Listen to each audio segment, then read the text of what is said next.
Inside, I want to kill myself. We are on an 0-7 run over the last 2 days. After tonight was just complete bullshit.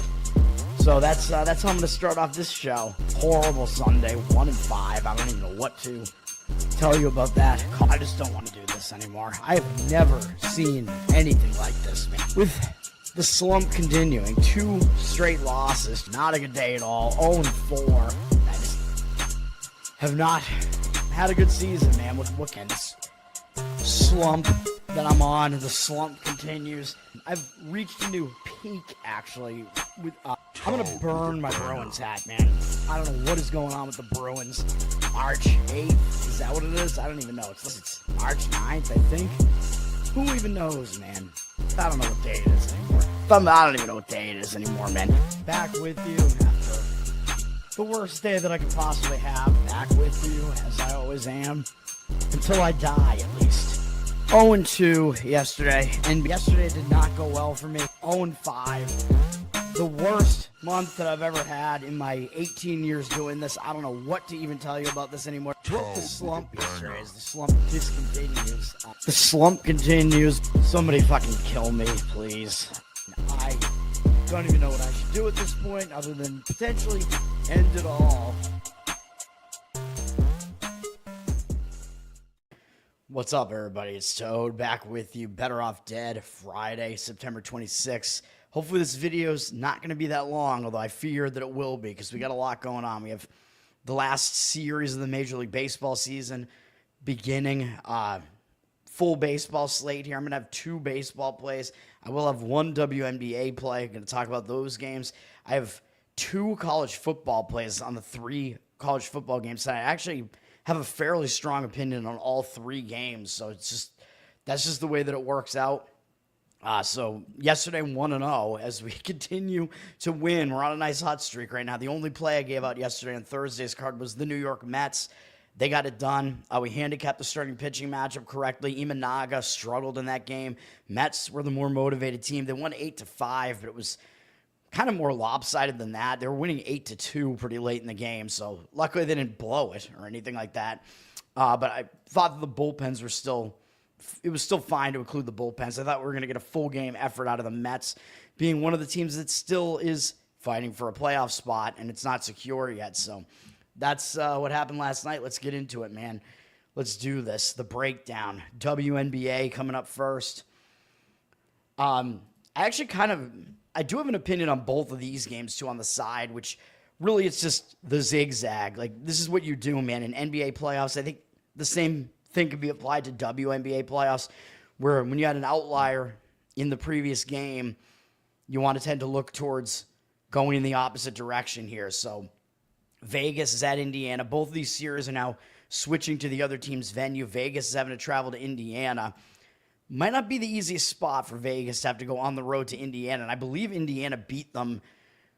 I don't know if they played them once or twice in Indiana this year, but Indiana did beat them, I think, by a fairly significant margin at home in at least one of those games. It might have been the only game at home. So Indiana could definitely compete with them, which we do know because Indiana did beat them in Vegas. But I believe in all the regular season games, at least Sophie Cunningham was there. I don't think Clark was there for all the games. But now Indiana's, of course, without both of them. So Indiana does have a short roster here, although they have been playing pretty well even without them. I would lean to Indiana on this one. Vegas is down from 4.5-4. I know I gave out Vegas in game 2 because I thought it was a great spot to play them in the zigzag there because Indiana came into their place and upset them in what was kind of an outlier type of result in the first game. And then that game 2, I think, was maybe a little bit of an outlier as well just because it was such an easy win for Vegas, winning 90-68. So, I mean, I'll take it. When I gave out a play on that side, it was really easy for them. Vegas had a great shooting performance, 53.8% from the field, 41.7% from 3. That's probably not going to happen again. Indiana was a little bit on the I don't want to say it was a total outlier, but they didn't shoot particularly well. 41% from the field, 35% from 3 is fine. Rebound battle was actually still even. Of course, Vegas did win the turnover battle this time, and I believe the free throw Uh, the free throw discrepancy that happened in the first game balanced itself back out, which I thought was going to happen in this game. We got a much better performance from Asia Wilson, which I thought would happen. I think maybe she was distracted by the MVP, winning the MVP going into that first game. But still, this is a tough travel spot for them, having to go to Indiana. Indiana, it will be the team with the adjustments to make because Vegas basically played a perfect game almost in that game. So they really don't have any adjustments to make coming into this one. So I do lean to Indiana plus the points. But I think the better game is laying the points with Minnesota. I know we're laying a road favorite here, which I usually don't like to do. And by the way, market read on that, Vegas down from 4.5 to 4 here. 58% of tickets, only 54% of the cash on them. So the money's agreeing with that. The money is also seemingly agreeing with Minnesota here. The line did drop a little bit from 4.5 to 3.5. But we're going to go with Minnesota here. Lay the points with Minnesota against Phoenix. 69% of tickets, 73% of the cash on Minnesota. So while they are public as well, which makes sense, I think this is a spot to do it. And I know Minnesota did play twice at Phoenix this year, and they won one game by 3, so they didn't cover this, and they lost the other game outright. So I get it. They're 0-2 against this number at Phoenix, but this is all about the spot, man. Minnesota, I mean, they're still the best team in the league, and this is an angle that we use in the NBA playoffs a lot. When the better team loses at home, they tend to be a good play in the next game, regardless of whether they're at home or on the road. Traveling to Phoenix isn't exactly like a spot that they're not totally familiar with or anything like that. So I think this is fine. By the way, I probably should have mentioned, because these teams have had rest, that does help Indiana as far as them not having a really full roster there. The fact that they have rest coming into this game does help as far as that's concerned, although all these teams are going to be rested coming in here. But Minnesota, the way that they lost game 2, this is the type of thing I look for, man, where I'm going to look to go for that. I'm going to look for that team to bounce back. I mean, Minnesota had won all 3 of their playoff games so far. They got caught in this game against Phoenix, but Minnesota dominated most of this game against Phoenix. I mean, in the third quarter, they were winning this game by 20 points.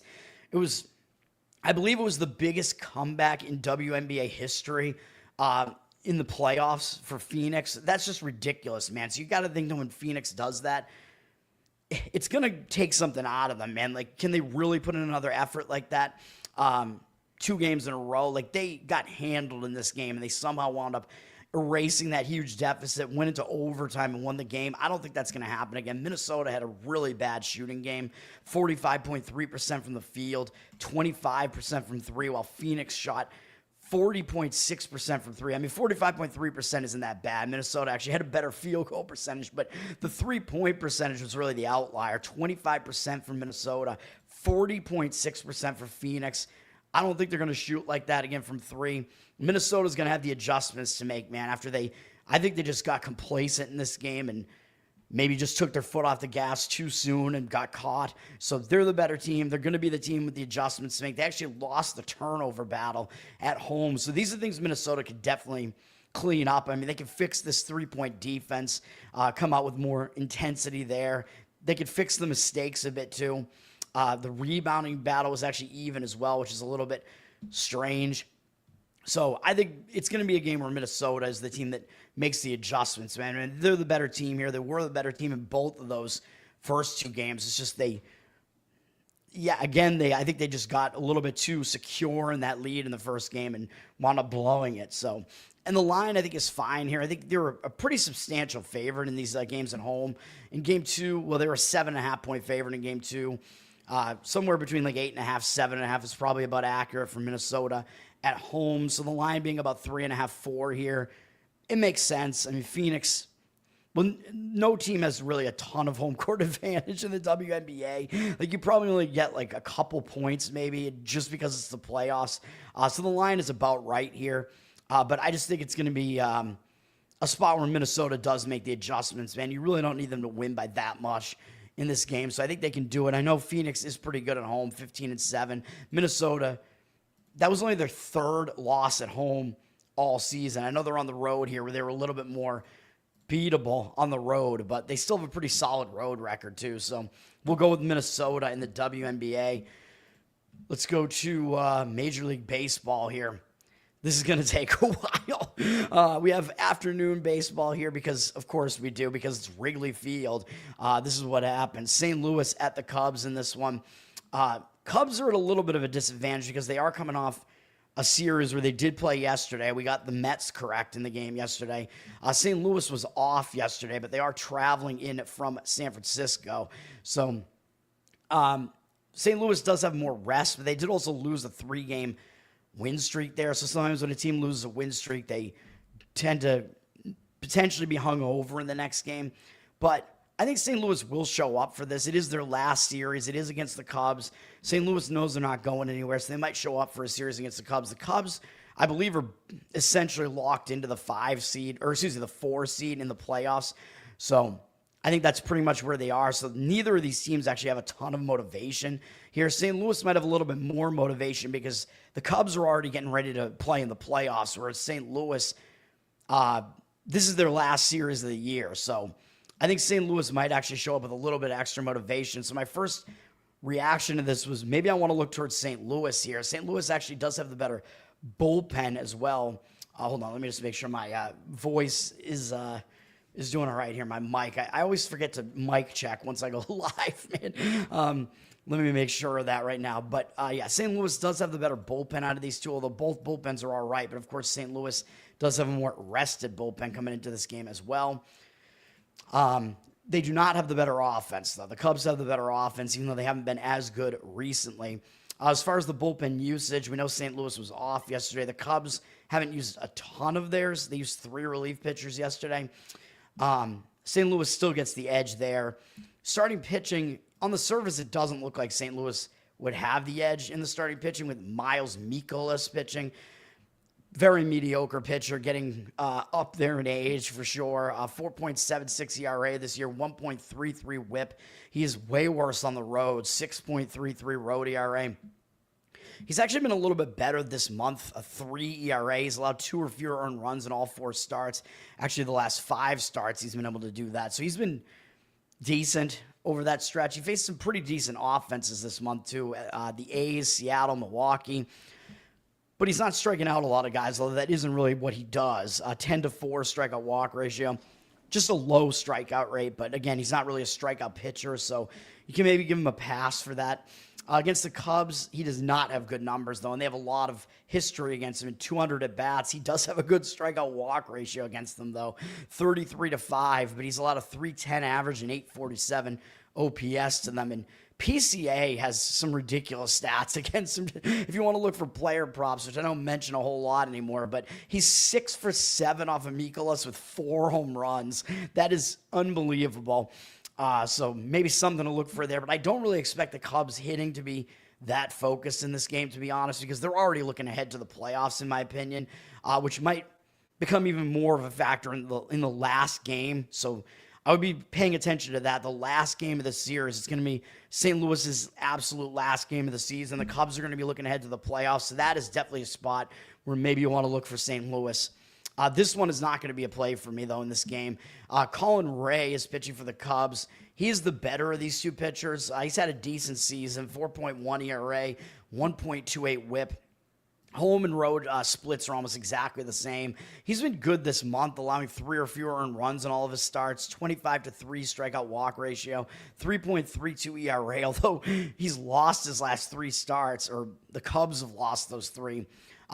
Very little run support from the Cubs for him in those games. Thankfully, because I went against him in one of those games, in the last one against Cincinnati, and he somehow exploded for 11 strikeouts and allowed 1 earned run in that one, but we still won because Hunter Green still outpitched him and had a complete game. Ray does do well against St. Louis at 62 at-bats. 13-8 strikeout walk ratio is not good, but a 161 average allowed and 499 OPS. That's really good. So St. Louis has not been able to hit him in the past. So that's the issue with this. Is I think the situation motivationally, I think, is better for St. Louis here, but the pitching matchup is just in favor of the Cubs here. So I don't really want to deal with it. I do think St. Louis has the bullpen edge. I mean, if you really want to go with St. Louis based on them having rest plus just rest and motivation here, you could take a shot with it. Money line, full game, or maybe run line, full game. You want to go full game if you take St. Louis, because I think their biggest disadvantage here is the starting pitching matchup. Cubs are now from -170 to -163 on the money line. 88% of tickets, 90% of the cash on them. So they are very public here. So I wouldn't really have much of an issue agreeing with fading the Cubs here. That would be my lean in this game, but it's not strong. Jordan, what's up, man? Thanks for hanging out again. All right, we got Chicago White Sox at Washington. Washington, I believe, was off yesterday too, but they are returning home from a road trip. But they did stay on the East Coast. Mets, Atlanta is where they were. I always talk about when teams return home from road trips, it can be a distracted spot because you've been away from home. You have to get back to home life, especially a team that's going nowhere like Washington. They can lapse in focus and not be really focused. So this is the final series of the season, so maybe there is reason to show up just for one final series here. Obviously, both of these teams are going nowhere. White Sox maybe at a little bit of an extra disadvantage because not only did they play yesterday, but they lost to the Yankees again in a close game where the White Sox had the lead in that game, 3-1 in like the middle of the game, and I'm not happy about this, obviously. The Yankees wound up winning. The White Sox blew leads in 2 of the 3 games in that series. Not happy about it at all. So the White Sox did have to play yesterday while Washington at least was off. Washington's bullpen is bad. Both of these bullpens are pretty bad. Washington's is at least rested, but it is a very bad bullpen. The White Sox have the better bullpen, and they used a little bit of it yesterday, though. I still think Washington's is so bad that the White Sox probably still have a bullpen edge here. Both offenses are bad. Probably the White Sox offense is the slightly better one. Although, let me see here. Wrong tab yet again. White Sox third worst offense here. Washington is 25th, so not that much better. With the White Sox being 28th, that's in OPS for the team on the season. Starting pitching here, a couple of pitchers that we don't really know exactly who they are at this point, I don't think. Yendris Gomez is pitching for the White Sox. They picked him up in the middle of the season. He's actually not been terrible with the White Sox. Overall numbers this year, 4.92 ERA, 1.39 whip. Nothing about that is good, really. 5.64 road ERA, so he's not as good on the road. He's been okay this month. The 4.43 ERA and 18-3 strikeout walk ratio is pretty good. So his command has been pretty on point. He's not going too deep into these games, but he has gone at least 5 innings in all the games this month. So he's pitching okay. He's going up against Washington, who I think have never faced him. Yeah, so he has a little bit of an extra edge here because Washington has never seen him before. I talk about that when hitters haven't seen a starting pitcher before. Sometimes they struggle to figure him out. It kind of gets exacerbated if the pitcher is actually good, though. I don't know if we know if Gomez is actually good or not, but he's pitching okay right now. He's going up against Cade Cavalli, who is starting for Washington here. He made one start in 2022, and then he must have been dealing with injuries or something because that was the only time he pitched in the majors prior to this year. This year he's been really up and down, 4.23 ERA, 1.43 whip. That is definitely too high of a whip. He is good at home, though, 2.11 home ERA. And he's been okay this month with a 3.15 ERA, but his walk rate has been high, 12-7 strikeout walk ratio this month. So the strikeout rate is low. And the walk rate is high just because he walked 4 guys against Pittsburgh. Other than that, it wasn't too bad. So he's not really a strikeout pitcher, but he's allowed few runs. He's allowed 3 or fewer earned runs in every start this month, and actually all but 2 starts that he's made so far this season out of 9 starts, which his team has actually won, 7 of the 9 starts. That's kind of crazy. All 4 this month. So Washington is winning behind him. Interesting. He's going up against this pretty weak White Sox offense here, and they have not seen him before either, so he might have an advantage as well going up against a team that's never faced him before. So I think this is kind of a sneaky under type of game here, man. I don't really want to do it. I don't know if I really trust either of these pitchers necessarily, though I know Cavalli is coming off a good start against the Mets on the road. He shut them out for 5 innings, which is pretty impressive, especially against a team that's a team that can hit and needs to be playing with some motivation right now. So it's all interesting. I mean, Washington's very public, though. 93% of tickets, 95% of the cash on them. I don't want to touch that. They're up from -125 to -127, but I think the under is probably my preference in this game. We have a lot of tickets on the over, 92%, 88% of the cash, so less of the cash at least. Total's just kind of sitting there at 8.5, not really moving. Maybe under first 5 innings is the better approach, though, because neither bullpen is really something you really want to bank on, I would say. So I think first 5 under is probably the way I would look in that game. Minnesota at Philadelphia. Philadelphia did play yesterday. I believe they shut out Miami. Philadelphia, I mean, obviously they already clinched their division a long time ago. I think technically could still catch Milwaukee. I think they're 2 games behind Milwaukee, but it's pretty unlikely to happen. So Philadelphia is pretty much locked into the 2 seed in the National League here. So maybe not really a huge motivational spot for them here. Minnesota played yesterday as well. Both teams played yesterday. Minnesota is traveling, whereas I believe Philadelphia is staying at home. Minnesota traveling in from Texas. So a little bit less of a good spot for Minnesota here. Although Minnesota actually started playing a little bit better over those last few games. But Minnesota at a travel disadvantage here. Both of these bullpens are bad. Minnesota used a few relief pitchers yesterday. Philadelphia also used a few. So the bullpen usage isn't too high, but these are bad bullpens. Minnesota's is really bad. They're 26th in overall bullpen ERA. Phillies are 20th, so the Phillies actually have the slightly better bullpen here. Then we look at the starting pitching matchup where Minnesota's best pitcher is pitching, Joe Ryan. Good season for him, 3.47 ERA, 1.04 whip. He's basically almost the same home and away, but he hasn't been good recently, man. It seems like he's kind of just packed it in. He's allowed 4 or more earned runs now in 4 of his last 6 outings. That's not a good sign. This month, he has a 9 ERA and an 11-8 strikeout walk ratio, so he seems to just be really just unfocused right now. It seems like he's just pretty much done for the season. He allowed 4 home runs last time out against Cleveland, which not helpful to me as a Red Sox fan, as the Red Sox are still trying to get a wild card spot here, and Minnesota wasn't able to beat Cleveland like at all. I think they won 1 game in that series. The Joe Ryan game was part of that doubleheader sweep for Cleveland there. Cleveland, absolutely ridiculous that they're fairly likely to make the playoffs now. Joe Ryan up against, what do we even say? Who are we playing against here? Philadelphia, right? This is a weird matchup, man. Weird interleague game, Minnesota, Philadelphia. Joe Ryan, actually, Philadelphia has never seen him before, which is fairly strange. I know Joe Ryan, I think, has pitched his entire career in the American League. Yeah, it's all been with Minnesota. It's still a little bit weird, though, that Philly hasn't seen him before, but that does mean it's an advantage to Ryan. I mean, it really, just like I said last time, it depends, is Ryan going to show up focused? Because this is going to be his last start of the season. Like, maybe he'll actually show up because you don't want to end your season on an embarrassing note. So maybe he will show up for this one. He does get to pitch against a good team here.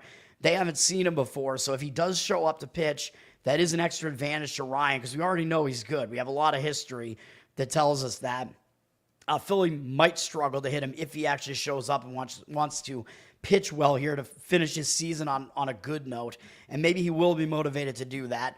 Aaron Nola is pitching for Philadelphia. He's had a difficult season, man. He's coming back from, I believe, Tommy John surgery. He used to be a pretty solid pitcher prior to the injury, and hasn't really bounced back from it. 6.46 ERA this year, 1.45 whip, not good. He's not much better at home either. His ERA is 6 at home, although he is better at home than on the road still. This month, 6.45 ERA, 22-7 strikeout walk ratio. Decent strikeout walk ratio, but still just pretty bad, man. He's allowed 4 or more in runs in 4 of his last 5 games and 5 of the last 7. Actually, 6 of the last 8. He's just not pitching well. He had one really nice shutout performance for 6 innings against the Mets mixed in there, but just kind of went right back into bad form. So I don't know how trustworthy Nola is right now, even though I know he's up against a pretty bad Minnesota offense here. Phillies have the way better offense of these two teams. His numbers are decent in a fairly small sample size against Minnesota. In 29 career at-bats, 11-4 strikeout walk ratios, not great. 241 batting average, 737 OPS allowed. Not terrible numbers there. So matchup-wise, I mean, it does still look like Joe Ryan does have the matchup edge there. Philly, like I said, I don't think Philly has a whole lot to play for in this final series here, as they're pretty much locked into their playoff spot. The money is fading Philadelphia, down from minus 163 to minus 146.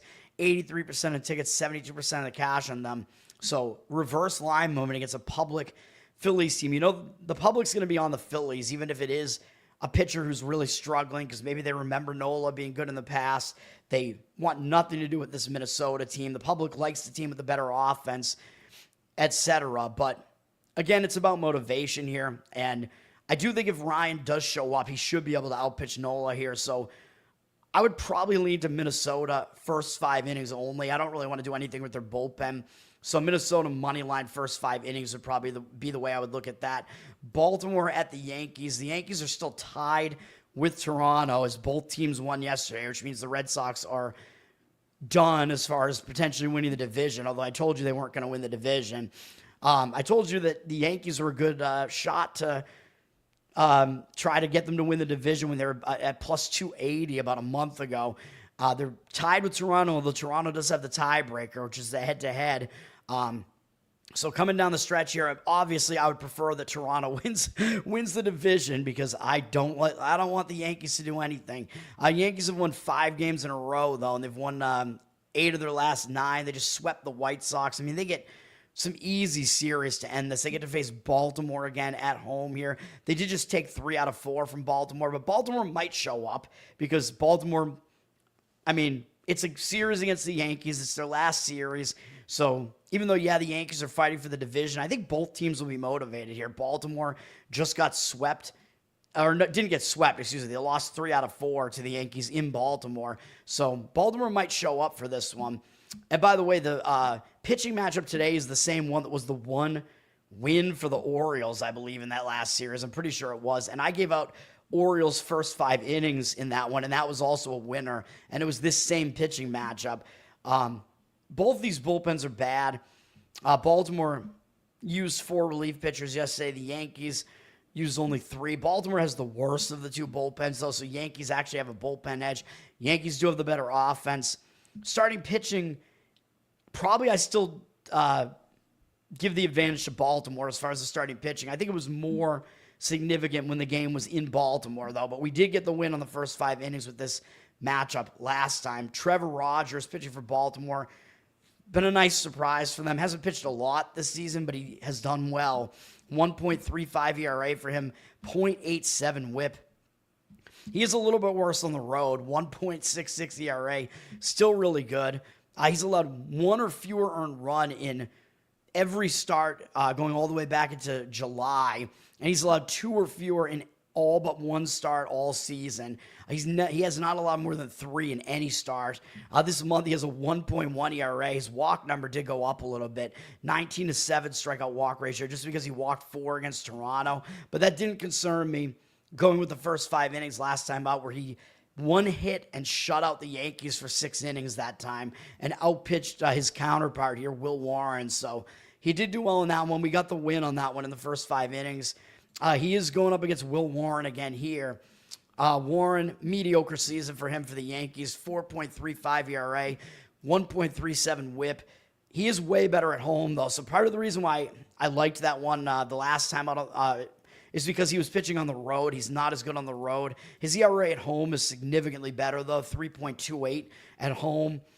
He's been okay this month overall, 4.64 ERA, 15-4 strikeout walk ratio. He wasn't awful in that start against Baltimore. The Yankees fielding was bad behind him. The Yankees fielding really is not that good, man, with Chisholm and Volpe there. He allowed 1 earned run in that outing, but he did put some guys on base, a couple of unearned runs scored. So he did still get outpitched, and Rogers lasted longer in that game. But I do think Warren probably should do better at home than he did on the road there. But part of the reason why I did also fade Warren in that game is because he actually doesn't do that well against Baltimore. He now has 36 at-bats against them, 7-6 strikeout walk ratio, which is not good. 278 batting average allowed, an 853 OPS. So Baltimore is able to hit him a little bit. Oh, and I forgot to go to Rogers' numbers against the Yankees. My mistake. Rogers against the Yankees does have good numbers at 52 at bats. 15-8 strikeout walk ratio isn't good, but he's held them to a 135 batting average at 462 OPS, which is really impressive against this offense. So I do think Rogers does still have the edge in this matchup. So I would still have the same lean that I had in the other game, which would be Baltimore in the first 5 innings only, but I don't want to do it in this one where they're on the road this time. Yankees look like they're actually getting some of the money. They're up from minus 145 to minus 146, 74% of tickets, 87% of the cash on them. I will just pass on the game, man. Tampa at Toronto, I'm going to give out a play on that, so I'll skip that for now. Detroit at Boston, my Boston Red Sox. They're returning home from a road trip, but they went to Tampa and Toronto. So they're not changing time zones here, but still a road trip return spot where sometimes the team can be a little bit distracted. They have to get back to home life, but it is a spot where the Red Sox are still fighting for the last wild card spot, man. It's basically between Red Sox, Detroit, maybe Cleveland if Detroit can somehow get back into first place there, and Houston. So Seattle, by the way, has clinched the AL West now, so something to consider there. So the last wild card spot is going to be Red Sox, Houston, or Detroit, I believe. So yeah, I mean, I think that's the way it works out, or Cleveland, depending on which one of the teams wins the division. So it is possible that any of those 4 teams doesn't make the playoffs. I believe 2 of the 4 will make the playoffs, if I'm not mistaken. Is that right? Because we know that the playoffs are going to be, at this point, we know it's going to be Toronto, Seattle. I mean, Toronto, there's no way they're going to wind up falling out. I believe Toronto and the Yankees have already clinched a playoff spot. They can't not make the playoffs at this point. It's just one is going to be a wild card and the other will win the division. So we have Toronto and the Yankees, Seattle.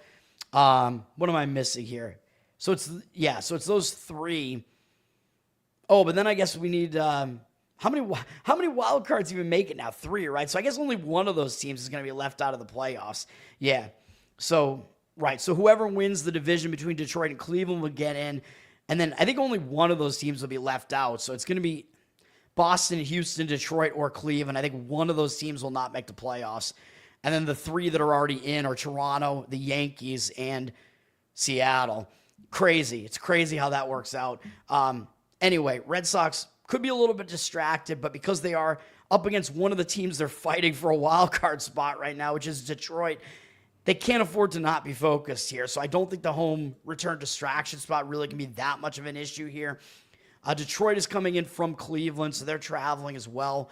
Although the travel spot is still worse for the Red Sox. There's no doubt about that. Red Sox do have the better bullpen, and they didn't use a ton of it yesterday. Detroit used more of their bullpen yesterday. They used a lot of it because they had a bullpen game yesterday. So not really a great spot for the Detroit bullpen here. Detroit's bullpen has kind of tailed off a little bit too, I think. Where are they at? Red Sox are 3rd overall in bullpen ERA. Detroit, where are they at? They're all the way down to 17th. So the Red Sox have a pretty significant bullpen edge here. Offense, the Red Sox actually have the better offense as well. They're 8th in overall OPS, although I know they're a little bit worse without Roman Anthony. Detroit not far behind at 12th. So it's pretty close between the 2 offenses. I do think the Red Sox have a starting pitching edge. Casey Mize is pitching for Detroit. I keep saying that I don't think he's as good as his numbers would make him appear.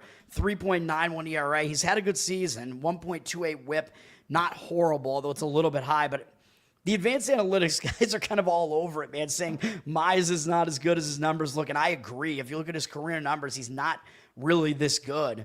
He's a little bit worse on the road. 4.15 road ERA.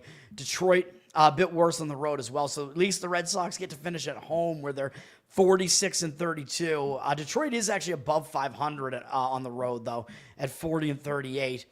But anyway, Mize, he's been okay, though, over the last month. 24 to 4 strikeout walk ratio. Did pitch well against the Mets and Yankees this month. 3.68 ERA. So he's been better this month than last month. So he's actually in good form right now, which does worry me a little bit. Up against the Red Sox, I think they've hit him okay. 33 at bats. It's not a huge sample size, but 6-3 strikeout walk ratio, 303 batting average, 988 OPS. So the Red Sox have hit him okay in the past, so maybe they will be able to do so again here. Kyle Harrison is pitching for the Red Sox. He may be the best component of that Devers trade because Hicks has not done well. They traded away Tibbs, who may wind up being good. It was Tibbs, right? Am I getting that confused? Because I keep forgetting which one is which now, because I know the Red Sox had like that really good catching prospect that they traded for Crochet. And then whatever the outfielder was that they got in the Devers trade, they traded for fucking Dustin May, I'm pretty sure, which is just a horrific trade for the Red Sox. They never should have done that. The Devers trade, I thought, was addition by subtraction, though, because they're paying Devers so much. He's a head case. San Francisco's not making the playoffs, so whatever. So Harrison might actually be pumped to be pitching for a contender here. He does have good numbers this season between pitching with the Giants a little bit and with the Red Sox, and he's still young, so he's still developing. 3.58 ERA, 1.19 WHIP, that's pretty good. He's been really bad at home, 9.45 ERA, but that was all with San Francisco. I know that's not good because San Francisco has a pitcher-friendly park, but the majority of his outings have been on the road this year, and it's a very small sample size, so I don't really see how we could take that much away from it, man. He really only had like 6-7 innings total at home, and one of them was he just got bombed by San Diego, and that was like really, that's the only thing that's where his entire home ERA is coming from, basically. Since being acquired by the Red Sox had him in the minors for a while. I think they worked with him in the minors, decided it was time to bring him up, and he's actually been good since they brought him up. He had a couple of difficult tasks pitching at the A's and at Tampa Bay, and those are the two ridiculous temporary stadiums that are some of the most hitter-friendly parks out there. He went 3 shutout innings against the A's, and he went 6 innings last time out against Tampa, made a full start, and allowed 1 earned run to them. It's a good sign, man. I only allowed 1 earned run over those combined 9 innings, 7-2 strikeout walk ratio. So Harrison looked pretty good in those outings. That's a good sign, and he's going up against Detroit, who I believe has never faced him before. So another added edge there. Again, when you have a young pitcher like this that's unfamiliar to the opposing hitters, they got to kind of figure him out on the fly. Could be an advantage to Harrison early on. So I do think the Red Sox have an advantage as far as that's concerned. I think the matchup edge is actually in favor of the Red Sox across the board here. It's just a matter of can they overcome the return home spot here. And Harrison is a lefty, so sometimes that can kind of add to the unfamiliarity a little bit because for whatever reason, lefties kind of throw from more like unpredictable arm slots, whatever the angle is a little bit harder to pick up sometimes. The money is coming in on the Red Sox in this one. 53% of tickets, 78% of the cash, even though they initially went down from -135 to -120. Don't know why that was, but it does look like the money is coming in on the Red Sox and the public is kind of split on the game. So slightly into the Red Sox, and I hope they get it done, man. As a Red Sox fan, I've got my hat on backwards here. Tower Gang NPC, what's up, man? Nate, what's up, man? Toad Keevius Mingo, that's right. Thanks for hanging out, guys. All right, we got Mets at Miami. Miami might still show some motivation here just because they are playing against teams in their division that are potentially at least going to make the playoffs, so maybe a little bit of motivation. But the Mets, I told you they were in a difficult spot yesterday because they lost a long win streak. They had a 7-game win streak snapped against Philadelphia. That can tend to hang you over a little bit, but they played pretty well yesterday, only losing 1-0. So I could see it going both ways. Like Miami might show up in this game with some motivation because it's the last series of the season. They get to face one of the better teams in the division in the Mets, but they are also a bad team returning home from a road trip, coming off another big series. So it's not exactly a good spot for Miami. They went to Colorado, Texas, and Philadelphia on that road trip. So they're returning home from a long road trip, man. So Miami might fall into that return home distracted spot with they know they're not going anywhere, So are they going to be able to get motivated for the Mets? Maybe.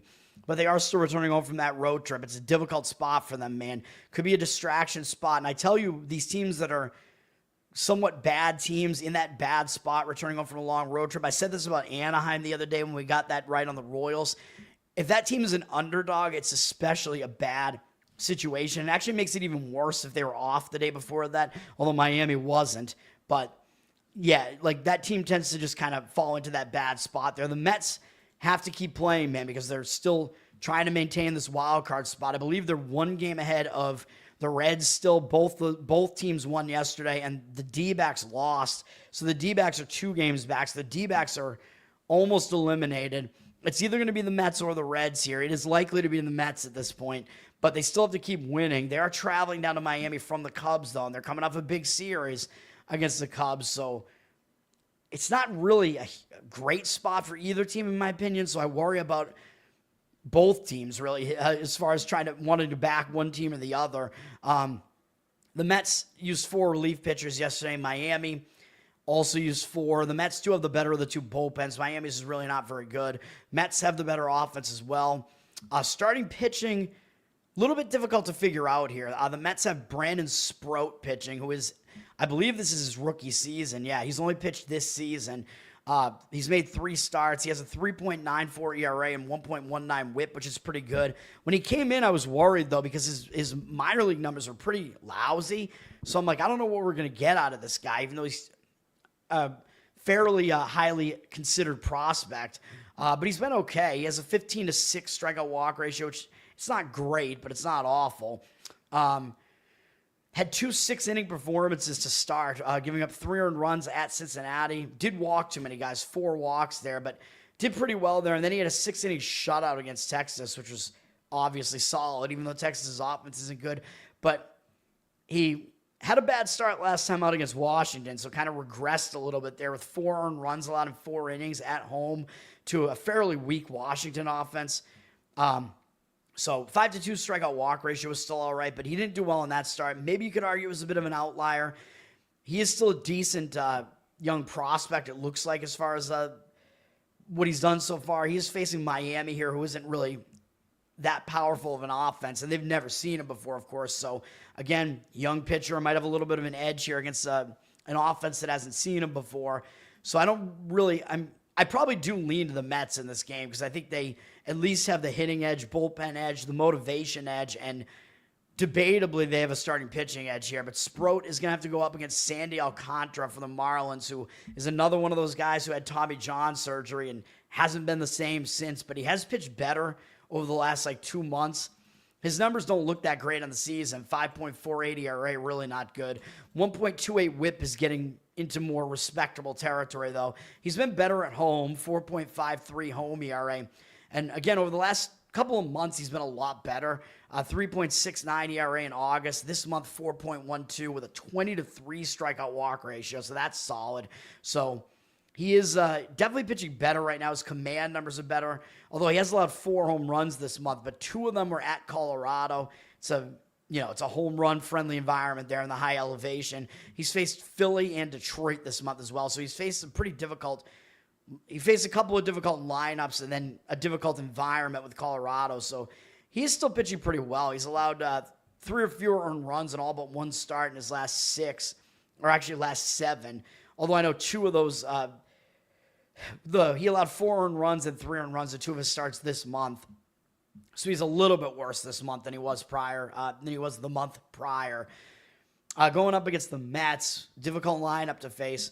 He actually does have pretty decent numbers against the Mets and 224 at-bats, so they are very familiar with him. 41-20 strikeout walk ratio is not good. That's way too many walks, but 237 batting average allowed and 723 OPS, so they haven't really hit him that well. So he might do okay as well. I would probably slightly lean to the Mets just given the situation. They're down from -138 to -133.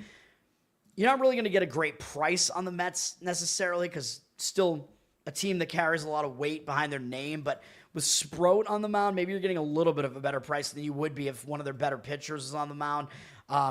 78% of tickets, 94% of the cash on the Mets. Still think that would be the way I would lean in the game. I think the starting pitching matchup is up in the air kind of, and then the Mets have the advantages elsewhere here, including motivationally. I do think potentially an under as well in this game.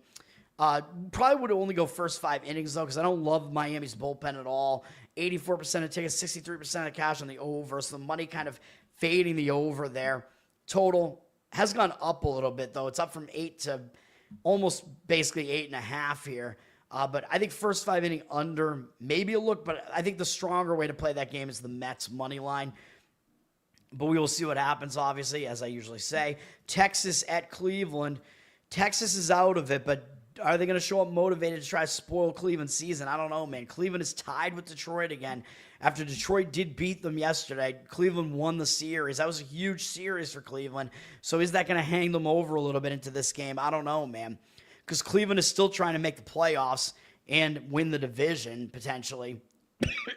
They're leading the division right now just by the tiebreaker, which they finished off in that series. But will they be able to get back up after yesterday's loss and face Texas? We'll see. I mean, obviously they got to be motivated here because, again, the season is basically on the line here.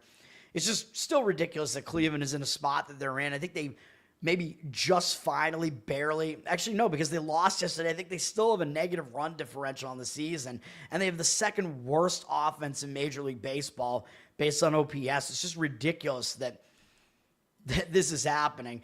Their pitching has been lights out over the last month or two, which is just kind of crazy to think about because they sold off some of their guys at the trade deadline. Texas, we know they're not going anywhere. They fell apart at the worst possible time. Maybe they'll show up here. Just they're playing a final series against a team that might make the playoffs, so maybe that'll motivate them a little bit. They probably want to at least have a winning season and not fall below 500. That can be a little bit of a mental motivator as well. They're one game above 500 here. They did lose yesterday. They haven't been playing good baseball. They've lost 9 of their last 10 games, but they did get shut out yesterday by Minnesota, which is pretty embarrassing. They get to go out on the road, and going out on the road sometimes is better for your focus. When you're not playing well at home, you just forget about it, go on the road, go focus on baseball. Cleveland is just staying at home, though, so Cleveland isn't having to travel here. Both of these teams have good bullpens. Cleveland did use 4 relief pitchers yesterday. Texas used 3, but I still think both bullpens are fairly trustworthy here. And then the starting pitching matchup is interesting between 2 pretty young pitchers who definitely have potential. Jack Leiter is pitching for the Rangers, 3.92 ERA, 1.31 whip is way too high, though. So overall, he's not allowing a lot of runs, but he does put too many guys on base. He isn't quite as good on the road, 4.41 road ERA, not as good. This month, he's been okay, 4.7 ERA, 20-7 strikeout walk ratio, kind of mediocre, I would say. He was better last month, although he had too many walks. The walks just continue to kind of be a little bit of an issue, but he kind of keeps his team in the games. He's allowed at least 4 fewer earned runs in every start going all the way back into June. He's only allowed 4 once in that span in his last outing against Miami. So he is still not allowing a ton of runs. Going up against Cleveland here, weak Cleveland offense, of course. He's done well against them, and not a big sample size, 24 at-bats, but he has an 8-0 strikeout walk ratio against them. They only have 1 extra base hit, which is a double from Bo Naylor.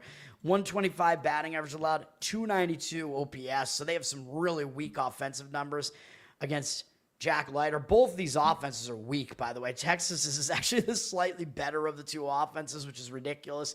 And then the bullpen, Cleveland has a better bullpen, but it's not that much of an edge, so slightly better bullpen for Cleveland. So pretty interesting. We have 2 good pitching teams here and 2 bad hitting teams. Slade Ciccone is pitching for Cleveland. He's been all right.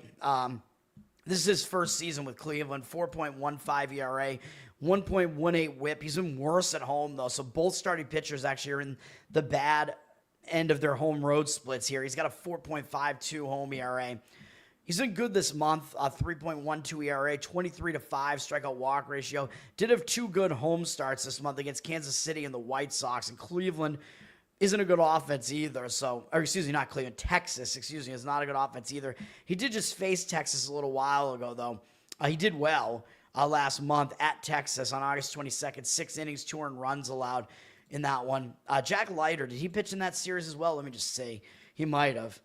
He did. He went 7 shutout innings in that series against Cleveland with 10 strikeouts, 2 hits allowed. So Jack Leiter absolutely dominated Cleveland's offense in that one.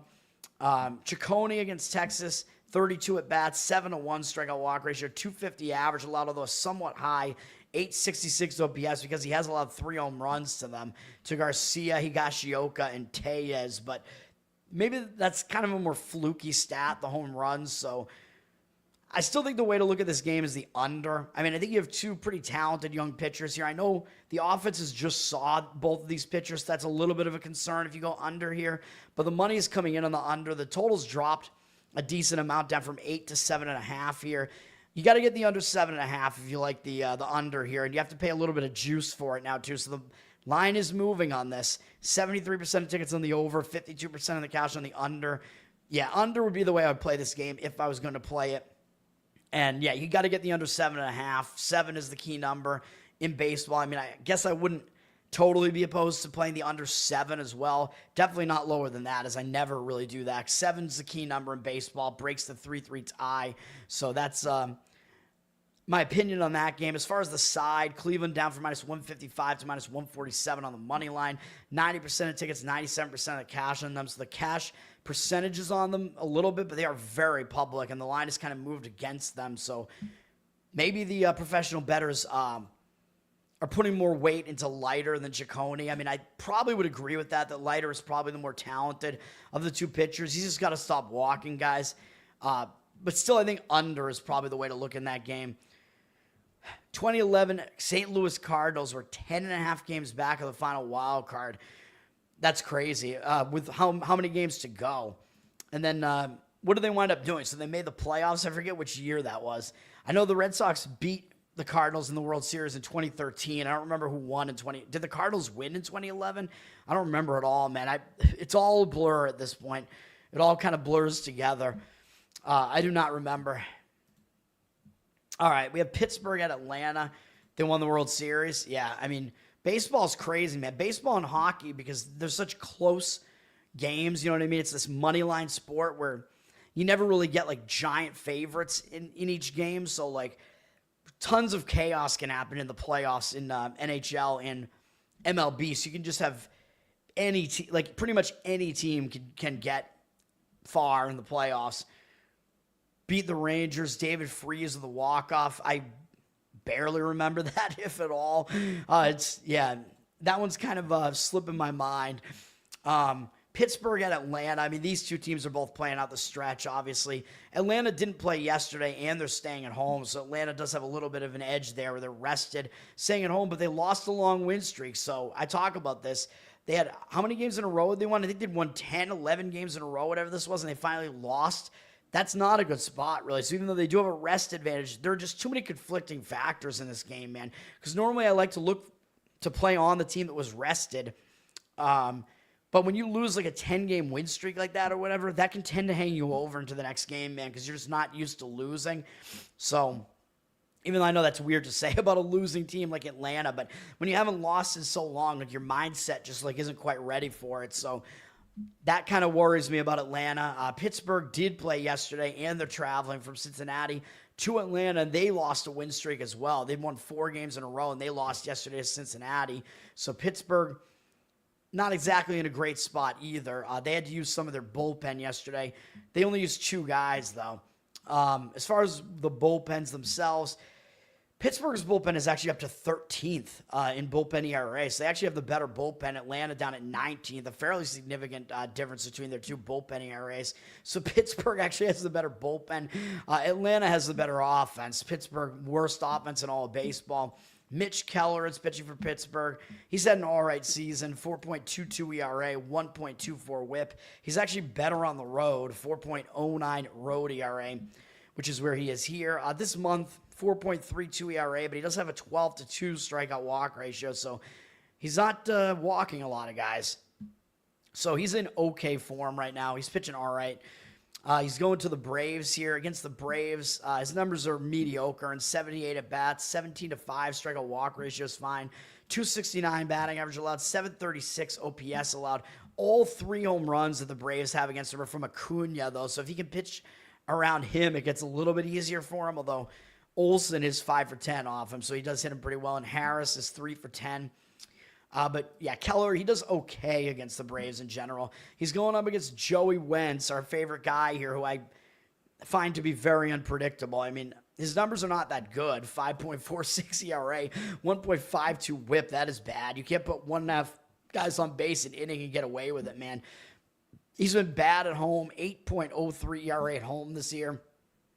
He's been on multiple different teams, though. He was on Pittsburgh, Minnesota, and Atlanta. And I believe since Pittsburgh got rid of him, I don't know if he's even faced Pittsburgh since then. Let me see. Yep, no, he is not. So really weird. This is going to be the first time he faces his former team, Pittsburgh. So Pittsburgh traded him away. So that is an extra motivator for a pitcher when they face the team that let him go, because it's like, oh, I'm not good enough for you. Well, I'm going to pitch well to prove you wrong. This month, he has a pretty solid 22-5 strikeout walk ratio, yet his ERA is awful, 8.22. So I can't really figure it out, man. His strikeout walk ratio was bad last month, 18-10 with a 4.73 ERA last month. He's not pitching very well, man. It's just, I don't know. It seems like every time I try to fade him, though, he actually pitches better than you would think. His numbers against Pittsburgh, they have faced him before because he's been around. Not a huge sample size, 16, 5-0 strikeout walk ratio, but they do have a 312 average, 938 OPS against him. So, again, I still don't know if I trust Wentz in this one, man. The money seems to be coming in on Atlanta anyway, though. They're up for minus 140 to minus 157, 88% of tickets, 96% of the cash on them, so they are very public. Pittsburgh, not as good on the road. Money coming in Atlanta. I mean, if you really want to play Atlanta, you probably have to go on a run line with it, and I kind of worry about that. I really don't want to touch this game. Wentz, again, he does have that added edge where he's pitching against the team that got rid of him earlier this season for the first time, so that is an extra motivator, but I worry about his matchup numbers against them. He just doesn't have good numbers, so I don't find him to be very trustworthy. Reds, Milwaukee, I'm going to give out a play on that one at the end. Houston at Anaheim. Anaheim playing out the stretch here. They're staying at home. I believe they played yesterday, right? Let me see. I think both teams played yesterday. Yeah, Anaheim used a few relief pitchers yesterday. Houston also used 3, but used them to a bit less of a degree. Houston has the better bullpen out of the two. Anaheim's bullpen really stinks. As far as the offense is concerned, Houston 15th in OPS. Anaheim has actually fallen down into the bottom third at 22nd. So Houston has the better offense as well. And Houston, we know they got to be motivated here because they're on the verge of not making the playoffs. They're in the wild card battle, and they cannot win their division anymore. After they were leading the division basically all year, Seattle just took them out and swept them. And Houston finally broke a 5-game loss streak last time out, beating the A's. So they're staying on the Pacific Coast, at least going down from Sacramento to Anaheim here, but they at least broke a loss streak, so that'll help break that losing momentum for Houston here. They got to have some motivation here for Houston because, again, they're trying to make the playoffs still. George Costanza is back on the mound for the Astros here. Jason Alexander, not very good numbers this year, 4.83 ERA, 1.39 whip. Some of that is with the A's, though. In that very hitter-friendly ballpark. He is actually better on the road, 3.19 road ERA. He was pitching pretty well with Houston, although I think he was pitching above his pay grade. He'd allowed 3 or fewer earned runs in every outing except one against his former team, the A's, which is the second time almost in a row that he had to face the A's. Up until his last outing, when he had like his worst outing ever against Seattle at home, he gave up 7 earned runs in 1 1/3 innings. He got absolutely bombed by Seattle. But he is stepping down in class now to face an Anaheim offense that is not as good as Seattle's.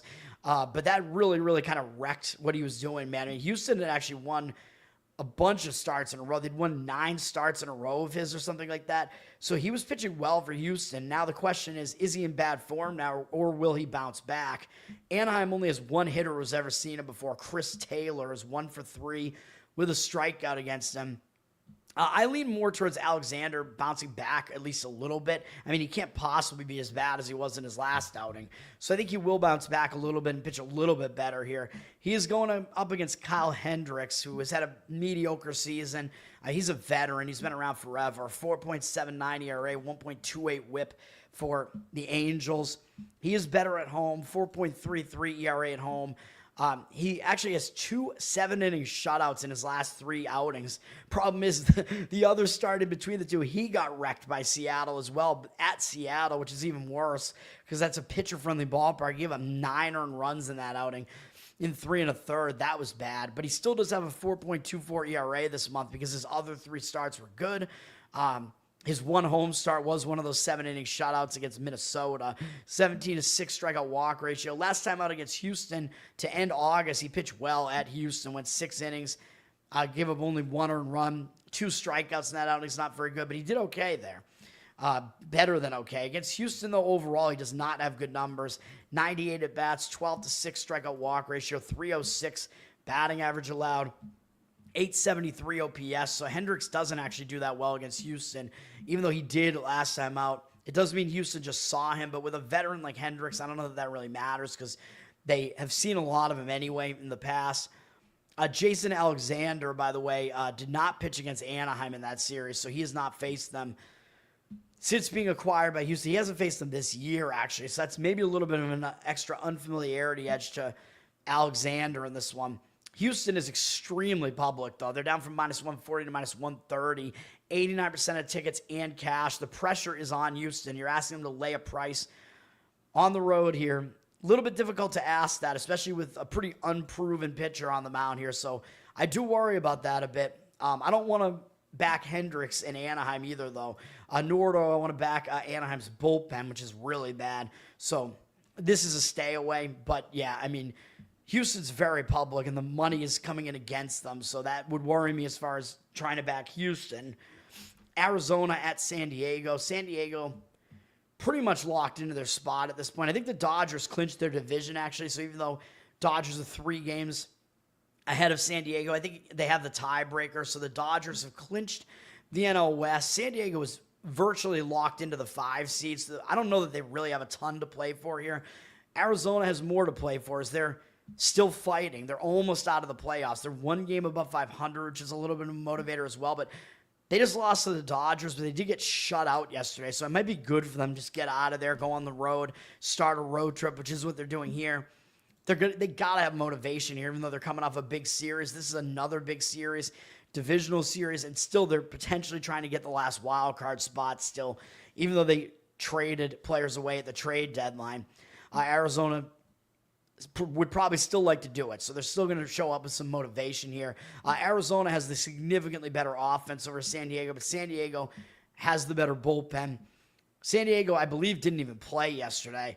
Arizona did, and they've used a lot of their bullpen recently, so Arizona has a pretty big bullpen disadvantage coming into this one. San Diego is staying at home after facing Milwaukee, although they lost a 4-game win streak, so they're coming off a pretty big series as well against Milwaukee. But they do have rest, so I don't really want to fade San Diego, even though I think Arizona's got to have the motivational edge here. San Diego, better bullpen and rested, kind of worries me a little bit. Zach Gallen is pitching for Arizona. He started pitching better again. He's been decent for them in the past, had kind of a rough season, 4.7 ERA. 1.24 whip is better, though. It's a bit more respectable. He is a little bit worse on the road, 4.85 ERA on the road. He was better on the road up until recently, so he's done worse on the road recently, but he has been decent over the past 2 months. This month, 3.16 ERA and 23-7 strikeout walk ratio, so he's been pretty solid. But he's only faced 1 good offense, Philly, but he did do well in that start. His last time out, 9 strikeouts in 7 innings. 3 earned runs, allowed 4 hits, 2 walks. That was pretty solid. Against San Diego, his numbers are not terrific, though. In 162 at-bats, they've seen a lot of them. 37 strikeouts, 15 walks. Not a great ratio. 272 batting average allowed, 796 OPS allowed. So Gallen hasn't exactly done great against them. Even though this is going to be a pitcher-friendly park here, I worry about him a little bit. San Diego's going with Yu Darvish in this one, who doesn't have a good ERA this year, 5.51, although it's a fairly small sample size because he came back from injury pretty late in the season, but his whip is pretty good, 1.15, which is interesting because Darvish, usually his problem is that he walks too many guys. Like the way Darvish pitches, he just has like a lot of different pitches, a lot of speed-changing stuff that he throws at you. He's been better at home, though. 4 ERA at home, much pitcher-friendly environment at home. This month, 5.12 ERA, but his command numbers have been excellent. 22-2 strikeout walk ratio, no walks in his last 3 outings. San Diego winning all 3 of those games. So I don't know how he's allowing this many runs. He's allowed a little bit, a few too many hits. That's really it. More hits than innings pitched. But usually, again, his control is usually kind of the problem. His control has been better. So Darvish is kind of like the bizarro Darvish right now. Up against Arizona, his numbers aren't great, though. They've seen a lot of him, 130 at-bats, 41-17 strikeout walk ratio. Kind of mediocre there. 262 batting average allowed, 855 OPS allowed. So he hasn't done that great against Arizona either. So this game, a little bit difficult to figure out. San Diego's down from -145 to -135 on the money line. 72% of tickets, 77% of the cash on them. So the money is coming in on the San Diego side a little bit, it looks like, based on the cash percentage, but the money line has dropped on them too, and their publics. That kind of concerns me. I don't know if it means we have conflicting opinions on this game or what, but definitely conflicting market indicators, and the total dropped from 8 to 7.5, but I actually think that total is too low. I would actually lean to an over in this game. I know San Diego's bullpen is good, but you have Arizona's bullpen isn't good. I don't think either starting pitcher matches up particularly well here, so I think an over might be worth a look here. 88% of tickets, 99% of the cash on the over. Total at 7.5. I know it's over a key number, 7.5, but the total does seem pretty low to me for that game. Dodgers at Seattle. Seattle doesn't actually have a whole lot to play for at this one because they're pretty much locked into their they've won the division. So, I mean, as far as that, they've clinched, which might be a spot where maybe they just don't pay as much attention because they clinched their division. I think they actually are, they're not totally locked into their spot. They could actually get the 1 seed. So they do still have a little bit of motivation because they're actually only 1 game behind both Toronto and the Yankees. And one of those teams is going to be the overall 1 seed in the AL, which I really hope it's not the Yankees because I don't want them to have home advantage here. So Seattle could potentially do that. They're facing the Dodgers, so I said also clinched their division. Dodgers, they're in a spot where they're going to be less motivated, I think, though, because the Dodgers cannot improve their standing. I don't think Philadelphia and Milwaukee are both. Milwaukee's definitely too far ahead of them. Philadelphia, I think, is too far ahead of them as well. Yeah, 4 games ahead, or 3.5. So the Dodgers, they actually literally have nothing to play for. The Dodgers are locked into the 3 seed in the National League, so the Dodgers really have nothing to play for here. As far as the bullpen, Seattle has the better bullpen, but the Dodgers only used 3 relief pitchers yesterday, and Seattle used a lot. They used 5 relief pitchers, a lot of relief usage for Seattle yesterday. Seattle is staying at home, though, and they're on a win streak. They've won a bunch of games in a row, 7 games in a row. So not really necessarily a train I want to jump in front of. Dodgers won 2 games in a row at Arizona. Now they have to fly up to Seattle. So motivation, I think Seattle does have an advantage here with the motivation. I think I do prefer the starting pitcher for the Dodgers a little bit more. The Dodgers have the better offense, although both offenses are pretty good. Seattle, like I said, has the better bullpen, but they're not very rested right now. Emmett Sheehan is pitching for the Dodgers. He's been good, man. He's starting to pitch quite well, starting to live up to his potential. I think he's good. 2.86 ERA, 0.97 whip. He isn't as good on the road, 4.4 ERA, but this is a pitcher-friendly park here. He's been really good this month with a 1.48 ERA, 32-6 strikeout walk ratio, a lot of strikeouts. He's been virtually unhittable, too, allowing only 10 hits in 24 1/3 innings pitched.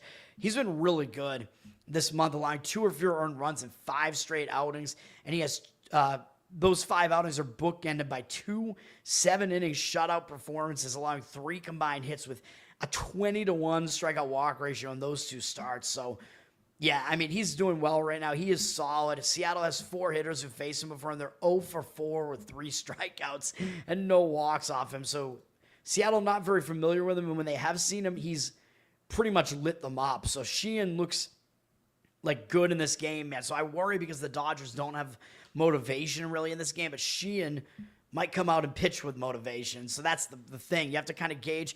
There's team motivation, and then there's the motivation of the starting pitcher, too, which could be different from the team's motivation. George Kirby is pitching for Seattle. He's been decent this season, 4.24 ERA, 1.21 whip. He is much better at home, 3.36 ERA. Pretty much every Seattle pitcher is, as I always point out. He hasn't been very good this month as far as his ERA being 5.89, but that was because he got lit up at Tampa Bay. He has these starts where he just does terrible sometimes, usually on the road, and that was a hitter-friendly environment there. but he does still have a 24-2 strikeout walk ratio this month. So he is pitching well this month anyway, and he's allowed 3 or fewer earned runs in all but that one start against Tampa Bay going back 6 starts. So basically that kind of was like an outlier as far as how he's pitching right now. He is pitching better right now, but he is going up against a hard-hitting Dodger team, 39 at-bats against them. He's not done well against them. 5.5 strikeout walk ratio. That's pretty ugly. 282 batting average allowed. 876 OPS. So Kirby has not done well against LA in the past. So that doesn't look very good to me. The money is coming in pretty strongly on the Dodgers side. We got Seattle up from -125 to -127, but they're public, 60% of tickets on them. Public fading the Dodgers. When do you ever see that? When do you ever get the Dodgers as an underdog, man? 63% of the cash coming in on LA. So I think maybe a lot of it is just the price. Like you're getting a really good Dodger team with a really good starting pitcher as an underdog. I mean, that is pretty crazy to think about. Maybe if you want the Dodgers, you could also go first 5 innings just so you don't have to deal with the Dodgers bullpen, which isn't that good. Although Seattle's bullpen is a bit more used, so it's up to you. I mean, I would lean that way as far as the matchup is concerned. I would agree with the Dodgers, but I worry about the motivation, man. That's the only problem. So I will not recommend it as a play, but that would be the lean there. The total is also low at 7. We have 80. It's gone up a little bit to 7 juice to the over. 80% of tickets on the over, 86% of the cash on the over.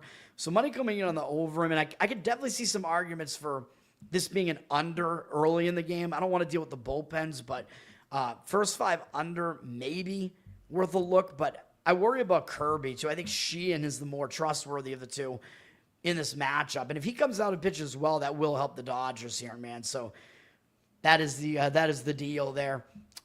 That's the deal, Jack. Don't want to sound like, I mean, I'm intentionally sounding like Joe Biden. Kansas City, Sleepy Joe. Kansas City at the A's here. The A's finishing out this season, staying at home here. They're coming off a pretty big series against Houston, though. So the A's, I don't know how motivated they'll be to face the Royals at the very end of the season. The Royals got eliminated as well, so they might not have a ton of motivation either. They're on the Pacific Coast already, traveling from Anaheim up to the A's, where I think the opposite is the case for Houston, right? Because Houston was just at the A's, and they're going down to Anaheim, so the teams are crisscrossing. Kansas City and Houston are. So Kansas City going up to the A's. It's probably going to be a little bit of a shocking change for Kansas City. I don't know if they've played at the A's stadium this year, but Kansas City plays in a pitcher-friendly park, and this A's stadium is terrible. AAA stadium, very hitter-friendly. Difficult to handicap this because we don't know who the A's are going to have as a starting pitcher. They're still undecided. A's are sitting at a very small favorite right now, maybe not justifiable. The A's definitely have the better offense. There's no question about that, but the A's also have the way worse bullpen and just way worse pitching in general. A's used 3 relief pitchers yesterday. So did Kansas City, but Kansas City used a lot less of theirs. Kansas City, of course, has their talented young rookie on the mound, Noah Cameron.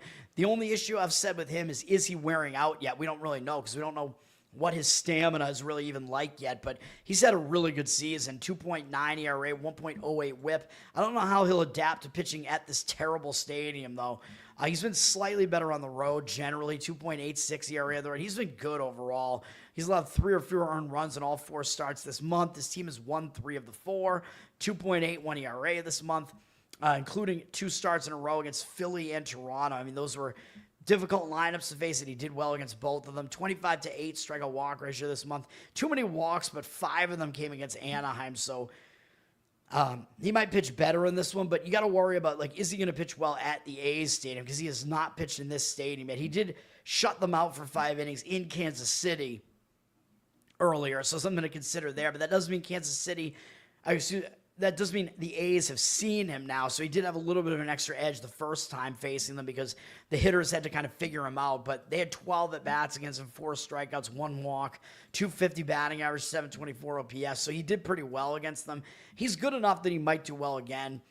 So even with the A's pitcher being undecided, I mean, if you want to go with just the starting pitching or just the pitching matchup, maybe Kansas City is worth a look in that game. They do have a bullpen edge as well, but I would hesitate to do it. Just, you don't know what the motivation is going to be like. I mean, both these teams are out of it. And Kansas City being recently eliminated, you don't know what their motivation is going to be like. If it could be kind of like a dream crusher type of scenario. And then Colorado at San Francisco. San Francisco got officially eliminated as well. So, I don't know what their mindset is going to be. They are staying at home. They had yesterday off as well. So San Francisco is rested, and they have the better bullpen. San Francisco, one of the better bullpens in all of baseball. Colorado's bullpen stinks. Both these offenses are bad. I don't even know which of these offenses is worse at this point. Probably Colorado, though. Yeah, excuse me, that was bullpen ERA. Colorado's second worst. Colorado is 27th in overall OPS. San Francisco 22nd. So San Francisco only slightly better offensively. Colorado's coming in from Seattle, so they are staying on the West Coast. But I don't know, man. Not a lot of motivation either way here. I think San Francisco has a matchup edge all throughout this game, though. Bullpen, offense, and starting pitching. German Marquez for the Rockies, 6.49 ERA, 1.7 WHIP. Not good. He's been worse on the road, too. Somehow he's better at Coors Field. 6.96 road ERA. That's certainly not good.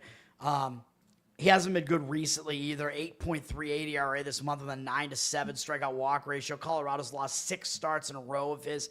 I believe he was injured at one point and then came back, like a month later, late August. Still hasn't been good since then. Against San Francisco, even though they can't hit that well, his numbers aren't good against them either. In 69 at bats, 16-4 strikeout walk ratio, 290 batting average allowed, 904 OPS. So the strikeout walk ratio is good, but the rest of those numbers are pretty lousy. He's not good. He's going up against Trevor McDonald, who I don't know if we know what he is yet. He's a young pitcher for the Giants. I believe he's a rookie. He made one appearance last year, which was a bullpen appearance, and he's only made 2 appearances this year, 1 start, but his numbers have been good so far, mostly. This year, he does have a 3.38 ERA, 1.38 WHIP is not that good. It's a very small sample size, though. A little bit worse at home, 3.38 ERA. But wait a minute, what am I looking at here? Oh, no, that's day and night, excuse me. That's road versus day. My apologies. He's only made road appearances so far, so that's my mistake. I get thrown off by how they lay this out. He hasn't pitched at home yet, so they haven't separated the splits there. But what's impressive about what he's done so far is that his 2 appearances were at Arizona in relief and then at the Dodgers. So he had to face 2 good lineups on the road. Didn't do that well against Arizona. Was shaky. Gave up 2 earned runs in 2 innings, but he pitched pretty well against the Dodgers last time out. 6 innings, 1 earned run allowed, 3-1 strikeout walk ratio. Maybe because he was unfamiliar to them, but he's going to be unfamiliar to Colorado here. And Colorado's a big step down as far as the offense that he's facing here. So I expect that he will pitch well here against a pretty weak Colorado offense, and he's going to have the edge of them not having seen him before, but the money's coming in against San Francisco. They're just a really heavy favorite, up from -200 to -232. 91% of tickets, 89% of the cash on them, so very, very public. But the money line did initially move up on San Francisco. I think they do have the edge everywhere in this game, so the only way that I could see really playing this game is still probably some way playing San Francisco. Maybe you could go San Francisco over their team total. Maybe the better way to look, but I do think McDonald should do well as well, so it could still be a San Francisco run line. The issue you get into is just, are they going to score enough runs in this pitcher-friendly ballpark to overcome a -1.5 run line, and maybe without having to bat in the 9th inning either? It's a little bit questionable. Anna, what's up? Thanks for hanging out. Let's get to the best bets here, man. See if we can get this thing done. I know I have to talk about football too, but I have 2 plays in football, so in baseball, these are both going to be kind of boring. We're going with a couple of unders here. We're going to first go with Tampa Bay and Toronto, first 5-inning under, which I saw out there at 4 or 4.5, but the way better price is on the 4, in my opinion, so you can get the 4 at even money. You are risking, the push, of course, if it lands on 4, but that's what I'm going to do here. I actually like the starting pitching matchup here. Toronto is staying at home, I know, coming off a win against Boston. I know they have to remain focused here because they're trying to hang on to the division against the Yankees here, and it's really, really close. Tampa Bay probably will be motivated just because they're facing divisional opponents. They're behind Toronto. Of course, Tampa Bay has had kind of a lost season, but Tampa is at least better than they look, and I think they will show up with motivation here as well. So the side is a little bit questionable to me. But I think the starting pitching matchup actually lends itself to an under here. I don't love Toronto's bullpen. They've been up and down all season. They used a lot of relief pitchers yesterday. 7 arms that they came out of the bullpen. I mean, some of them probably are usable again today, but I don't want any part of that bullpen. Tampa's bullpen is pretty well rested. They used Schultens for most of the time yesterday. So Tampa's bullpen is the better of the two bullpens and is well rested. Toronto does have the better offense here, but again, we're looking at the starting pitching. Adrian Hauser pitching for Tampa. They got him from the White Sox at the trade deadline. Pretty good season for him, even though I think he overperformed a little bit. 3.18 ERA, 1.27 whip. Not terrible. I know he wasn't quite as good on the road. 3.49 road ERA. But this is kind of about the matchup, though, and he is pitching okay recently, even though a 4.44 ERA this month doesn't look that good. He still allowed 4 or fewer earned runs in 8 straight appearances, 3 or fewer in his last 3, including starts against the Cubs and the Red Sox. Did face Seattle this month, too, so some pretty difficult offenses. I know Toronto also is, but he has a 21-5 strikeout walk ratio this month, so his command is pretty solid right now. So I think we could go with him here, and he's going up against Toronto, and he's done well against them in the past. 74 at-bats, 8.7 strikeout walk ratio is definitely not good, but Toronto has not hit well against him. A 257 batting average and a pretty low 605 OPS. So Hauser has done well against them. And then, of course, we got Shane Bieber on the mound for Toronto, the Biebs. He's coming back from injury, man. I think he had Tommy John surgery. He was really good for Cleveland in the past. I think he might have been a Cy Young winner in the past for Cleveland, but he's pretty much picked up where he left off. He's still good, man. 3.57 ERA, 0.96 whip.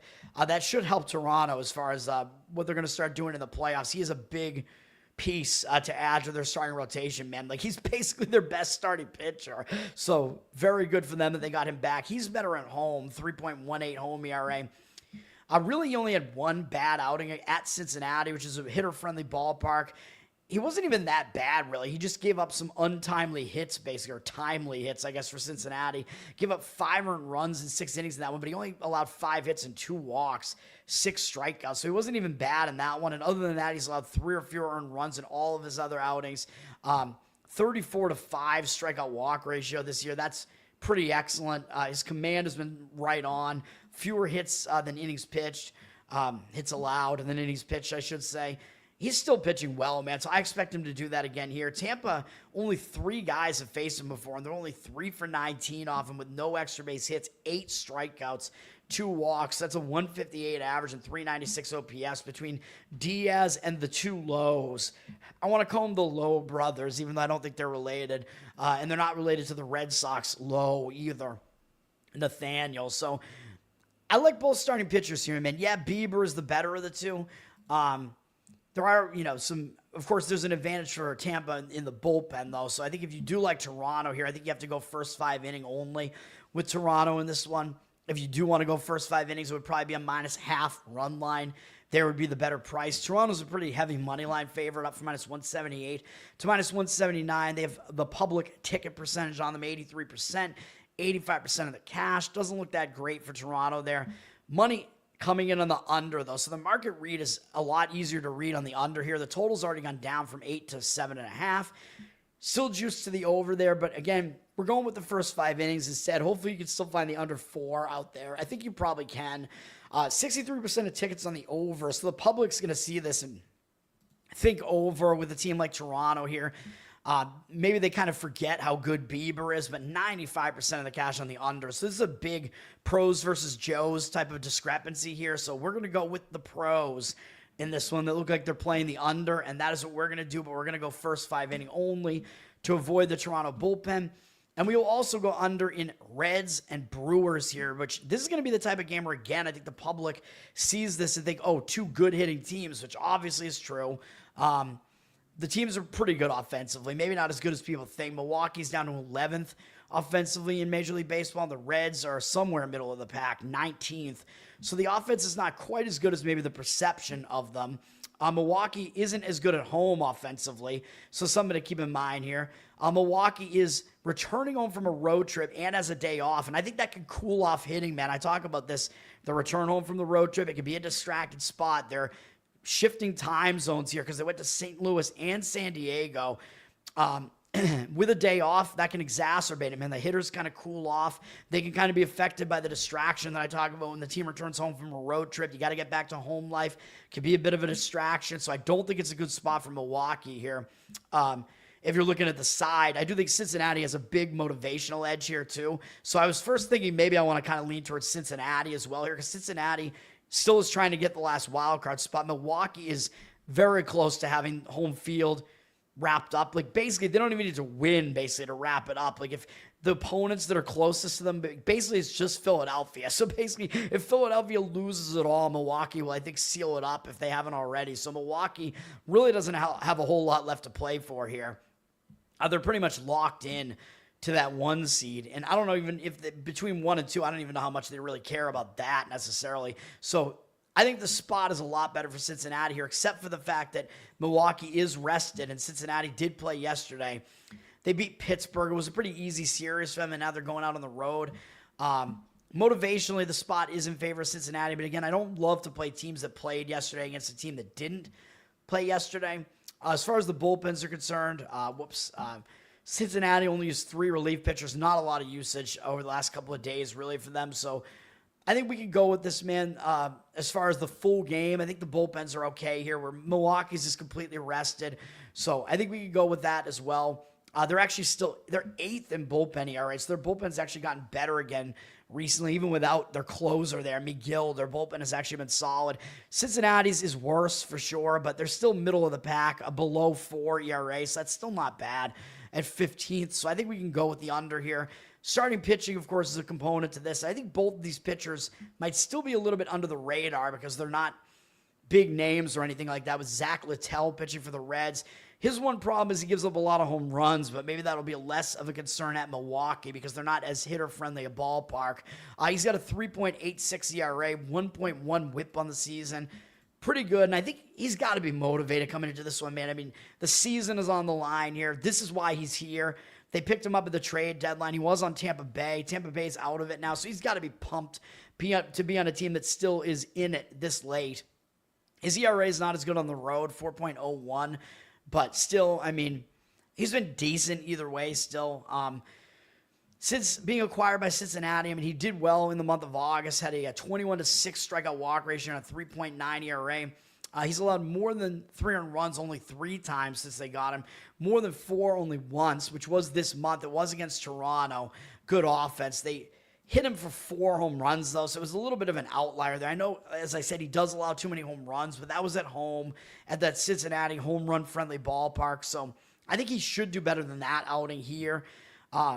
Toronto's a better offense than Milwaukee as well. He has a 5.57 ERA this month, mostly because of that start.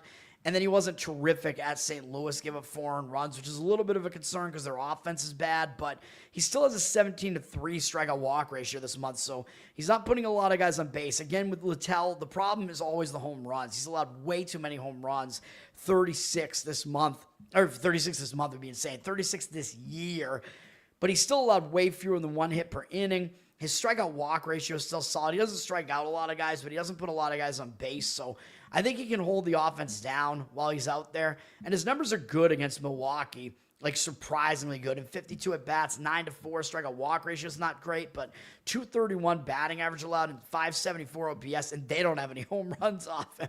So I know it might happen in this game, but he does do well against Milwaukee. So I think we can go with him here. Quinn Priester is pitching for Milwaukee. I mean, this is just ridiculous what's been going on with him. Good numbers this year, 3.25 ERA, 1.21 whip, and he only has 2 losses on the season. It's just so ridiculous. He's been a little bit worse at home, 3.7 ERA at home, so I know we're going against the home road splits here, but I still like this one. Priester's allowed 2 or fewer earned runs in 6 straight outings, and the ridiculous thing about him that I was referring to is Milwaukee has won 19 of his appearances in a row. I believe 17 or 16 of them were starts, and the other ones he was like a follower where he had basically a starter's workload for the most part coming after an opener. It's just insane that Milwaukee has won 19 games in a row that he's appeared, and he's basically been getting a starter's workload that whole time. I mean, I don't think we've ever seen anything like this before. I know the advanced analytics guys don't like him because they think his numbers basically indicate that he should be worse than this. And while that probably is true, you can't really argue with what he's been doing, man. I mean, 3 ERA this month, 21-4, strikeout walk ratio is solid. He may continue pitching well here, man, and that's what we're banking on here. Against Cincinnati, he's got pretty good numbers in 49 career at-bats. 10-6 strikeout walk ratio is not good, although half the walks are De La Cruz. So kind of just pitching around him, and he's allowed a 184 batting average to them. A little bit high 660 OPS, but still, they have not hit him very well for contact. So we will go under in this game as well. This one a full game under. Money is agreeing with this one too. The total flipped from 8 juice to the over to 8 juice to the under. 50% of tickets on the under, 96% of the cash on the under. So we're going under in this one. As far as the side, Milwaukee is public, 77% of tickets, but they actually have 92% of the cash on them. Money line up for -150 and -160. I don't really agree with that. Cincinnati, because they have a big motivational edge here. I would look towards Cincinnati, getting that underdog price there. But I think under is the preferred way to play that. Let's get into college football, man. I know this is the best bet segment too, but college football, I'm going to be on 2 of the 3 games here. So, and hopefully we can still get the number on the first game up is Florida State at Virginia. You're not going to like this at all. Nobody's going to like this. We're going to go with Virginia +7. I wouldn't necessarily want to take the 6.5. I mean, 7's a key number. It's the touchdown threshold in football, obviously. So 7 is a key number. So you'd rather be getting the touchdowns. If they lose by exactly that amount, it'll push rather than be a loss. I think the 7 is probably still out there. And if it's not, you'll probably find it throughout the day because the public is going to be all over Florida State here, man. And this is about Florida State being overvalued. I know the total's really high. It's up from 59 to 60. Both these offenses can absolutely score. So I do worry about that a lot of times a high-scoring game does lend itself to a favorite being able to cover. But I just think that, like, the stock is too high on Florida State right now. Like, you're playing it almost like a stock market. I think Florida State is just very overvalued here. So we will do this. The money is at least not really coming in on the over. 85% of tickets on the over because the public's going to see this and want to just only play an over here with how Florida State's been scoring. And they could probably see that Virginia has been good offensively too. So the public's probably going to come in just on the over here. And while I would really not want to have an under ticket here, the money is at least not quite as heavy on the over there. It's 69% of the cash on the over.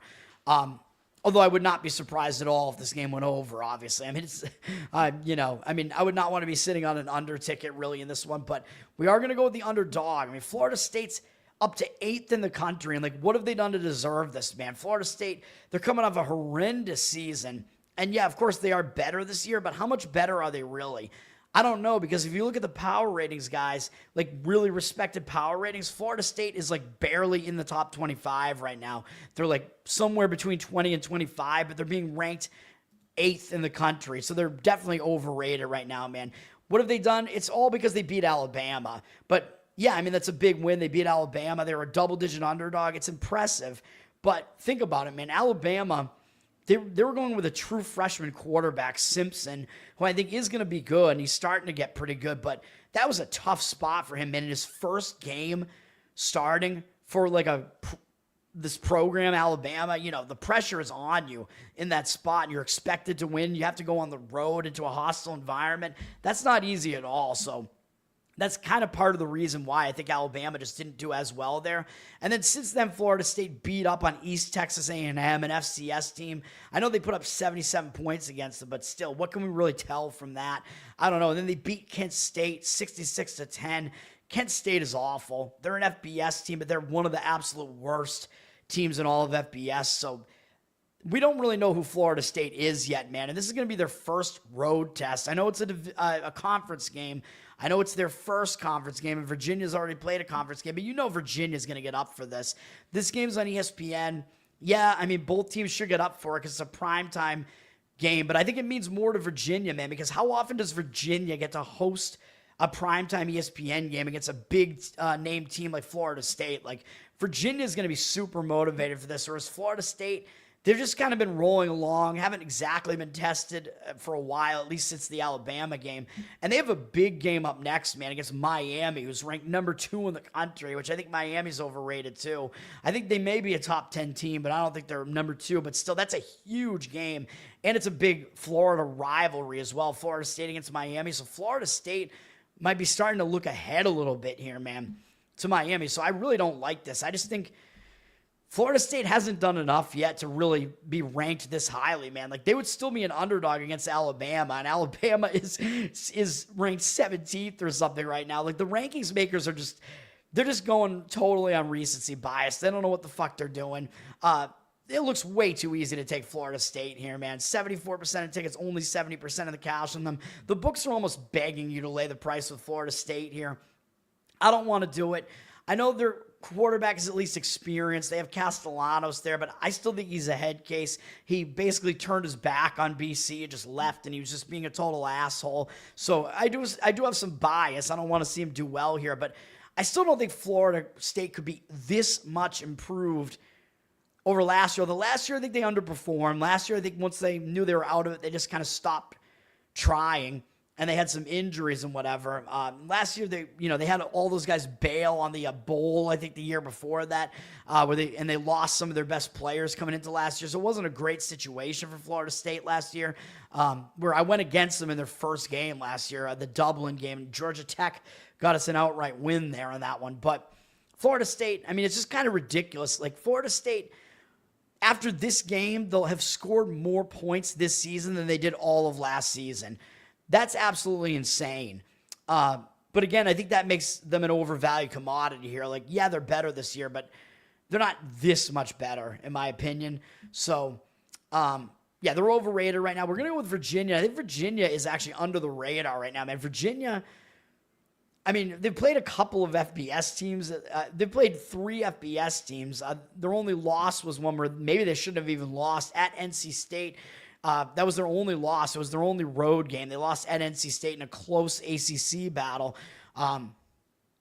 So Virginia, or wait a minute, what? Wait, that wasn't an ACC. Wait, what? That was an ACC battle, right? I don't know what we're talking about here. I don't know why it says they're NC State's in the. Am I like having a stroke or something? Like, it looks like they have 2 ACC games against NC State and Stanford. Is that not right? Where the fuck is NC? Yeah, NC State's here. So, yeah, that's kind of bizarre. It says Virginia's 1-0 in conference. Aren't they 1-1? I don't know. I'm confused by that. But Virginia, they probably should have won that game at NC State, man. They went in there. They outgained NC State by like 100 yards in that game. They put up 500 yards of offense in that game against NC State. This Virginia offense can move the ball, man. They absolutely can do it. They should have won that game. Like I said, they were winning that game in the third quarter, and then neither team scored in the fourth quarter. Very strange game. Based on the stats, Virginia should have won that game. And they put up a ton of points, man. Like, that was the only game where they scored less than 48. I know they've done it against Coastal Carolina, William & Mary, who's an FCS team, but William & Mary is an in-state little brother, and they still absolutely smacked them down. And then last game against Stanford, I know Stanford's a struggling team that's rebuilding right now, so not a whole lot to take away from that, but Virginia still has been moving the ball offensively, man. I think they're under the radar right now. They've been moving it. Morris, their quarterback, has been putting up some pretty gaudy numbers. They've been able to run the ball a little bit with Taylor as well. Morris is a little bit of a dual threat as well. The only reason why you see those guys not getting on the stat sheet against William & Mary is because Virginia put in their backups in that game, I'm pretty sure, because they were just way ahead, so they rested their guys a little bit. Both teams played last week, so both teams are on a short week here, so that's not an advantage to one team or the other. Yeah, I mean, I think Florida State's overvalued. It's their first road game. I think this is my least of the 2 plays here, but this game just jumped out at me, man. It's like, I think Florida State's overvalued. I don't know, man. Maybe I'm just getting too crazy because on these isolated games, I spend more I pay more attention to the isolated games when it's not a game in the middle of like Saturday or whatever. So maybe I get too crazy on it, but like, I think I do well on these isolated games, like, because I dig more into them. Like, I'm perfect again on the Thursday night games in the NFL. I think I won I think I was right on the vast majority of NFL Thursday night games last year, and I'm 4-0 on the side this year with Seattle hanging on for a win last night for us. I didn't give it out as a play, but I leaned that way. And they were winning 20-6 late in the game and blew it, and then still won with a late field goal. But yeah, I mean, I don't know, man. Like, maybe I'm putting too much weight into these. But again, these primetime games, the other thing about these games, though, is that the public gets more involved in these games because they want to just have some action on the TV games. So fading the public makes more sense in games like this, too. So we're getting Virginia, home underdog. It is still the first road game for Florida State. So that's usually a difficult spot, playing your first road game this late in the season. We're going to go with Virginia. I think they're undervalued. First half under 30.5 for Nate. Oh, man. I mean, I think the first half, it seems like a good number because usually the second half is more high scoring than the first half. So I'm surprised that that number is where it is there. I mean, it seems dangerous to me still, though. On Fox at 9 p.m. tonight Eastern, that's the 7 p.m. game, Florida State and Virginia. We have number 24 TCU at unranked Arizona State, but Arizona State is a favorite here. And I talk about this, too. I talk about it in college basketball. Same thing applies to college football. If you get an unranked team that's a favorite over a ranked team, you got to look into that game, man, because there's a reason why that unranked team is favored. The odds makers are telling you that they're probably the better team, although in this case, of course, Arizona State's getting home field. So the odds makers are telling you that the teams are pretty much about even, although in this case, it's not like a huge, like, it's not really like that strange because TCU is barely cracking the top 25 here, and Arizona State is basically just out of the top 25 right now. So maybe it's not as weird to see Arizona State as a favorite in a game like this one, but I think it's still is kind of this situation where the public's still going to see this and think, oh, TCU's a ranked team. They're getting points. That's the way that I want to go here. And I do not agree with that. I would lay the 3 points with Arizona State if I was going to play this game. The total's gone down, which I think actually favors Arizona State because the total's down from 56.5 to 54.5. I know we see 86% tickets on the over, 91% of the cash on the over. I don't know if I buy that cash percentage. If Arizona State is going to do well in this game, I think that means their defense is coming to play, and I think they're correlated with the under in this game because you have TCU, which is a team that's all offense, against Arizona State, who has an okay offense and a good defense. And you know me, I like the better defense. I'd prefer the better defense getting points, but I still think Arizona, laying a small price like this at the 3, or you might even want to go money line with it, I still think Arizona State should get this done, win the game. I think their defense should get the job done for them here. As far as TCU, they are coming off a pretty big game against SMU. We haven't really seen much from TCU yet, though. I mean, we saw them annihilate Bill Belichick. Everybody saw that game, but North Carolina's not good. They have a bad defense. They've been really bad, so not much we can take away from that. TCU actually didn't do that impressively against FCS Abilene Christian, who's not really that bad a team, but TCU only beat them 42-21. Maybe they were kind of just sandwiched in there, not really paying attention to that game. Looking ahead as well to the SMU game there. And that's the game they played last. They beat SMU. TCU, I think, had a bye early in the season, which is not very helpful. I mean, having a bye after week 1, kind of stupid. I don't know why, but teams get 2 byes in college now, so whatever. But they played SMU this past week. Big Texas game, man. I know they're still going to get up for this game because this is their first conference game, so it's still a big game for both teams because it is, it's a game between 2 teams that are going to be vying to win the conference again here probably, so especially Arizona State.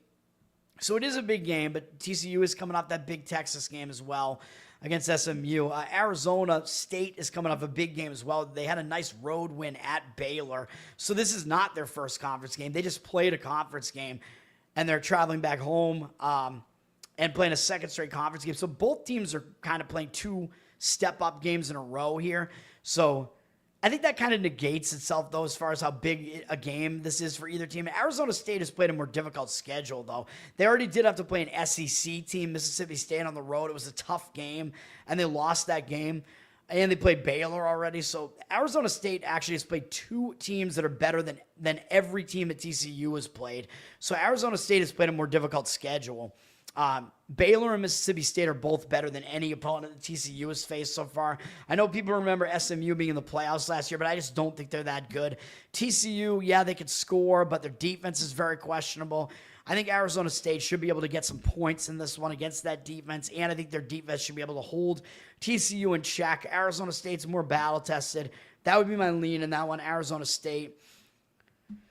NCAA players are getting paid. Yes, they are with the NIL, which I think they should be, but it kind of like leads to weird situations where that combined with the transfer portal now means players can just kind of go where they're going to get paid more money. And it makes the NCAA more top heavy, right? Like it makes all these top teams and like the big conference teams in the NCAA, it makes them all good. And it kind of makes the little guys take a step back and have less of a shot. So I kind of don't like that, where a lot of times you'd have the experienced guys like just playing their entire career with the little guys. But I mean, yeah, I mean, I guess, that's just the new way, I guess.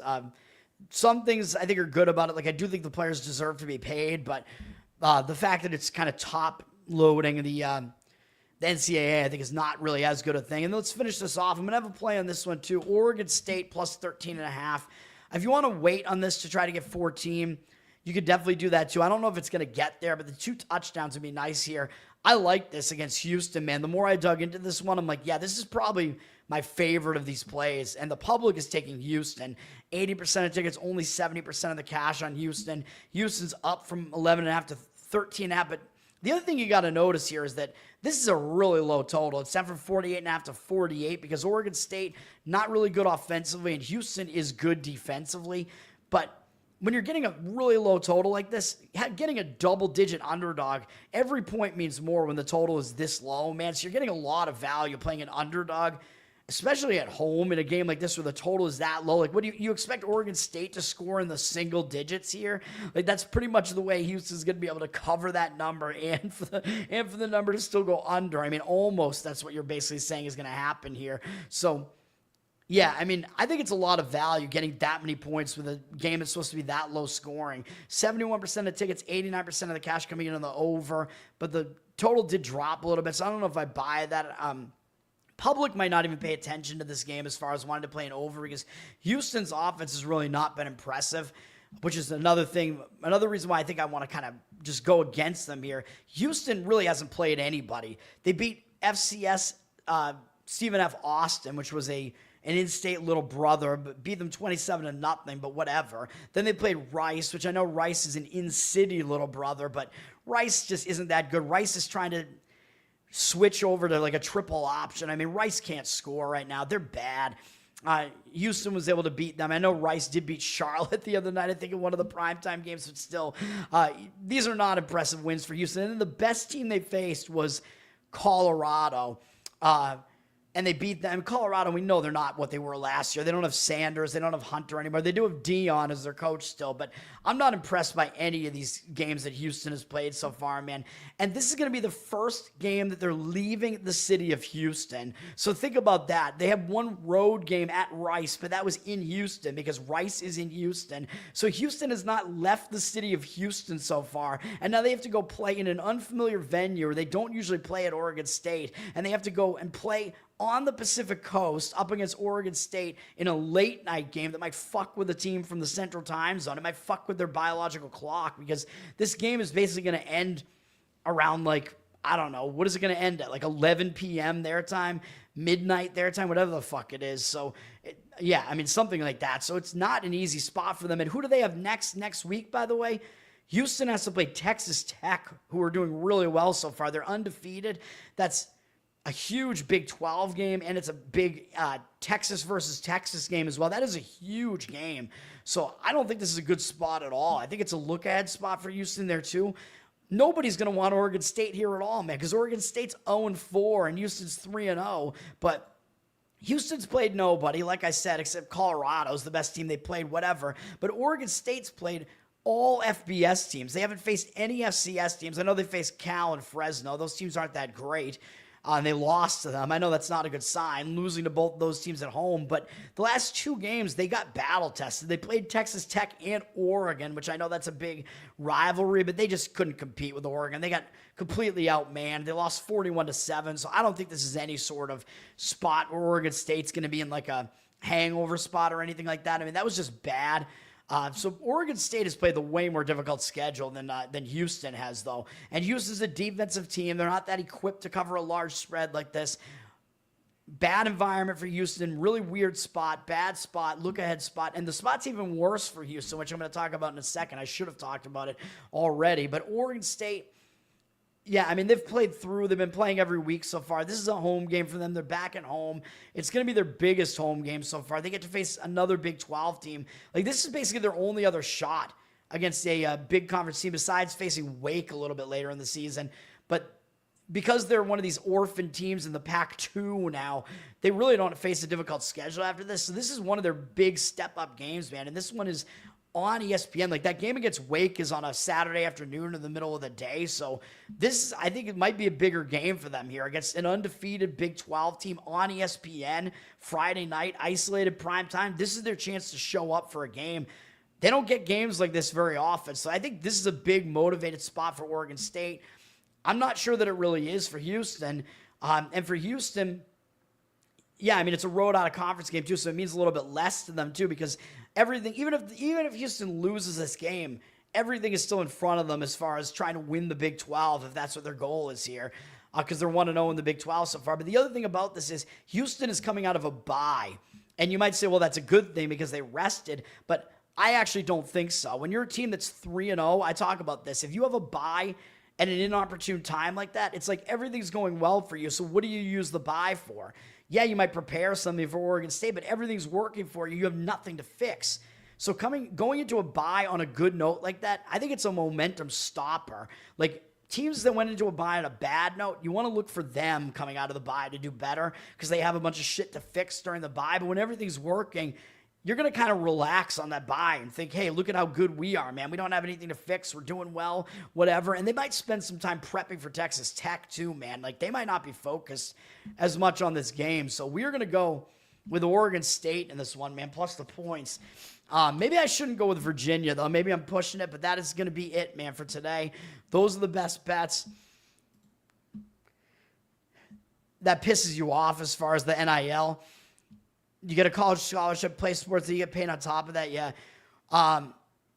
So with the military, military doesn't have the NIL. The military schools are not allowed to participate in it, which might piss you off more, actually, because that means the military schools are going to be taking a step back too. The military, Army, Navy, Air Force, whatever, they're not allowed to participate in the NIL or the transfer portal. So those teams are going to probably have a pretty significant drop-off too, which is crazier. Easier to get scholarships from a D1. I mean, yeah, college is basically free, but they're making money while being there.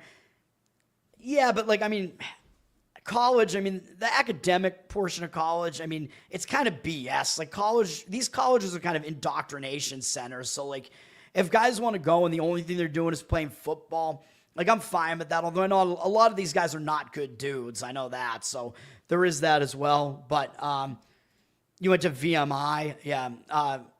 I pay more attention to VMI's basketball because I take all of Division I. I handicap all of Division I in basketball, which is a huge amount of work to do it, and it really sucked for me last year too, which is really bad. I was really good the last couple of years in college basketball, and last year was terrible, or this past year, so I don't know. But VMI, yeah, they're in the SoCon or whatever there. I pay attention a little bit to them. I think I had at least 1 or 2 bets on VMI this past season.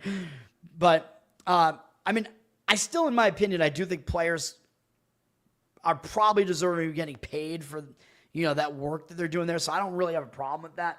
But, I see what you're saying. They kind of have this, advantage, I guess, over everybody else. But, again, colleges are just indoctrination centers anyway, so I just don't really care that much about it. I don't know, man. And maybe the scholarship stuff might dial back a little bit because the NIL coming into play. I don't know if that affects the scholarships in some way. Maybe these guys won't be on a scholarship as much, and they'll just use some of their NIL money to just pay for college or whatever. I'm not sure how it works exactly now, but we will see. I got to get out of here. I got to eat some lunch, and this is going to be it for me today. We got a bunch of plays today. We got WNBA, Minnesota -4, baseball, under in the first 5 in Tampa Bay, Toronto, under full game, Reds, Brewers, college football, going to have a fun night, plays on both ESPN games, Virginia +7, Oregon State +13.5. Let's get it done, man. Hopefully these all pan out. Let's get the wins here. Yeah, man, thanks for hanging out again. I appreciate it. I like that you like it, man. You keep coming back. It's what we want. We want to get more people show up for this, Learn to Toad on Twitter, Learn to Toad on Instagram, Better Off Dead. Like, subscribe to the channel here on YouTube, man. Everything helps me out. We're on audio. Good review and listen on audio helps me out as well. Spotify, Apple. Covered in Uke is my Uke channel on YouTube, which I do want to get more stuff going on there as well. And patreon.com/learntotode. So that is, you can throw me some support there, and there's some bonus Uke content there, which I really need to keep up to date better than that. I know, man, I'm not keeping it up to date as much, but we got to do that. Got a couple covers that I got to put up on the YouTube channel as well, but too many things keeping my focus now, man. I still have to focus on trying to find, more work just to make some money. Like, I might wind up working at, dude, what? This is so ridiculous, man. My camera just unfocuses. Got to find some work as well, man. So, yeah. Sports analytics. Yeah, the problem is my politics make me like, they don't want me in, like, nobody wants me in any of these places. But I've always wanted to do that. Like that should have been my thought, because I've been like obsessed with like sports, especially baseball, like sports statistics since I was a kid. So yeah. And then got into really trying to like predict them. Oh, thank you. I think my voice is terrible. It's not one of those like deep, sexy voices. I don't know. My voice is, I think, very abrasive, but I don't know. I mean, when I go back and listen to it, I don't like it. But thank you, sir. I would love to do something like that. Maybe a web show of some kind that's one where the guys that do it just don't care. Maybe I should start my own. Like, I was on Cole, my Tower Gang co-host, had a sports show that lasted about 8 episodes, where I wasn't one of the co-hosts. It was him and a couple of his old friends, but I was on probably half of the episodes. But I was thinking of like maybe doing a sports show with him and Duke Chastain, who was on that show a couple of times with him too. Like, we all know sports. We all talk about sports. I have a different perspective where they disagree with me all the time because I have like very contrarian views on trying to predict these games and whatever. So I don't know. But Cole, I mean, he's prepared to be a father of 2 pretty soon now. So, I mean, I don't think he's going to be doing a whole lot of anything.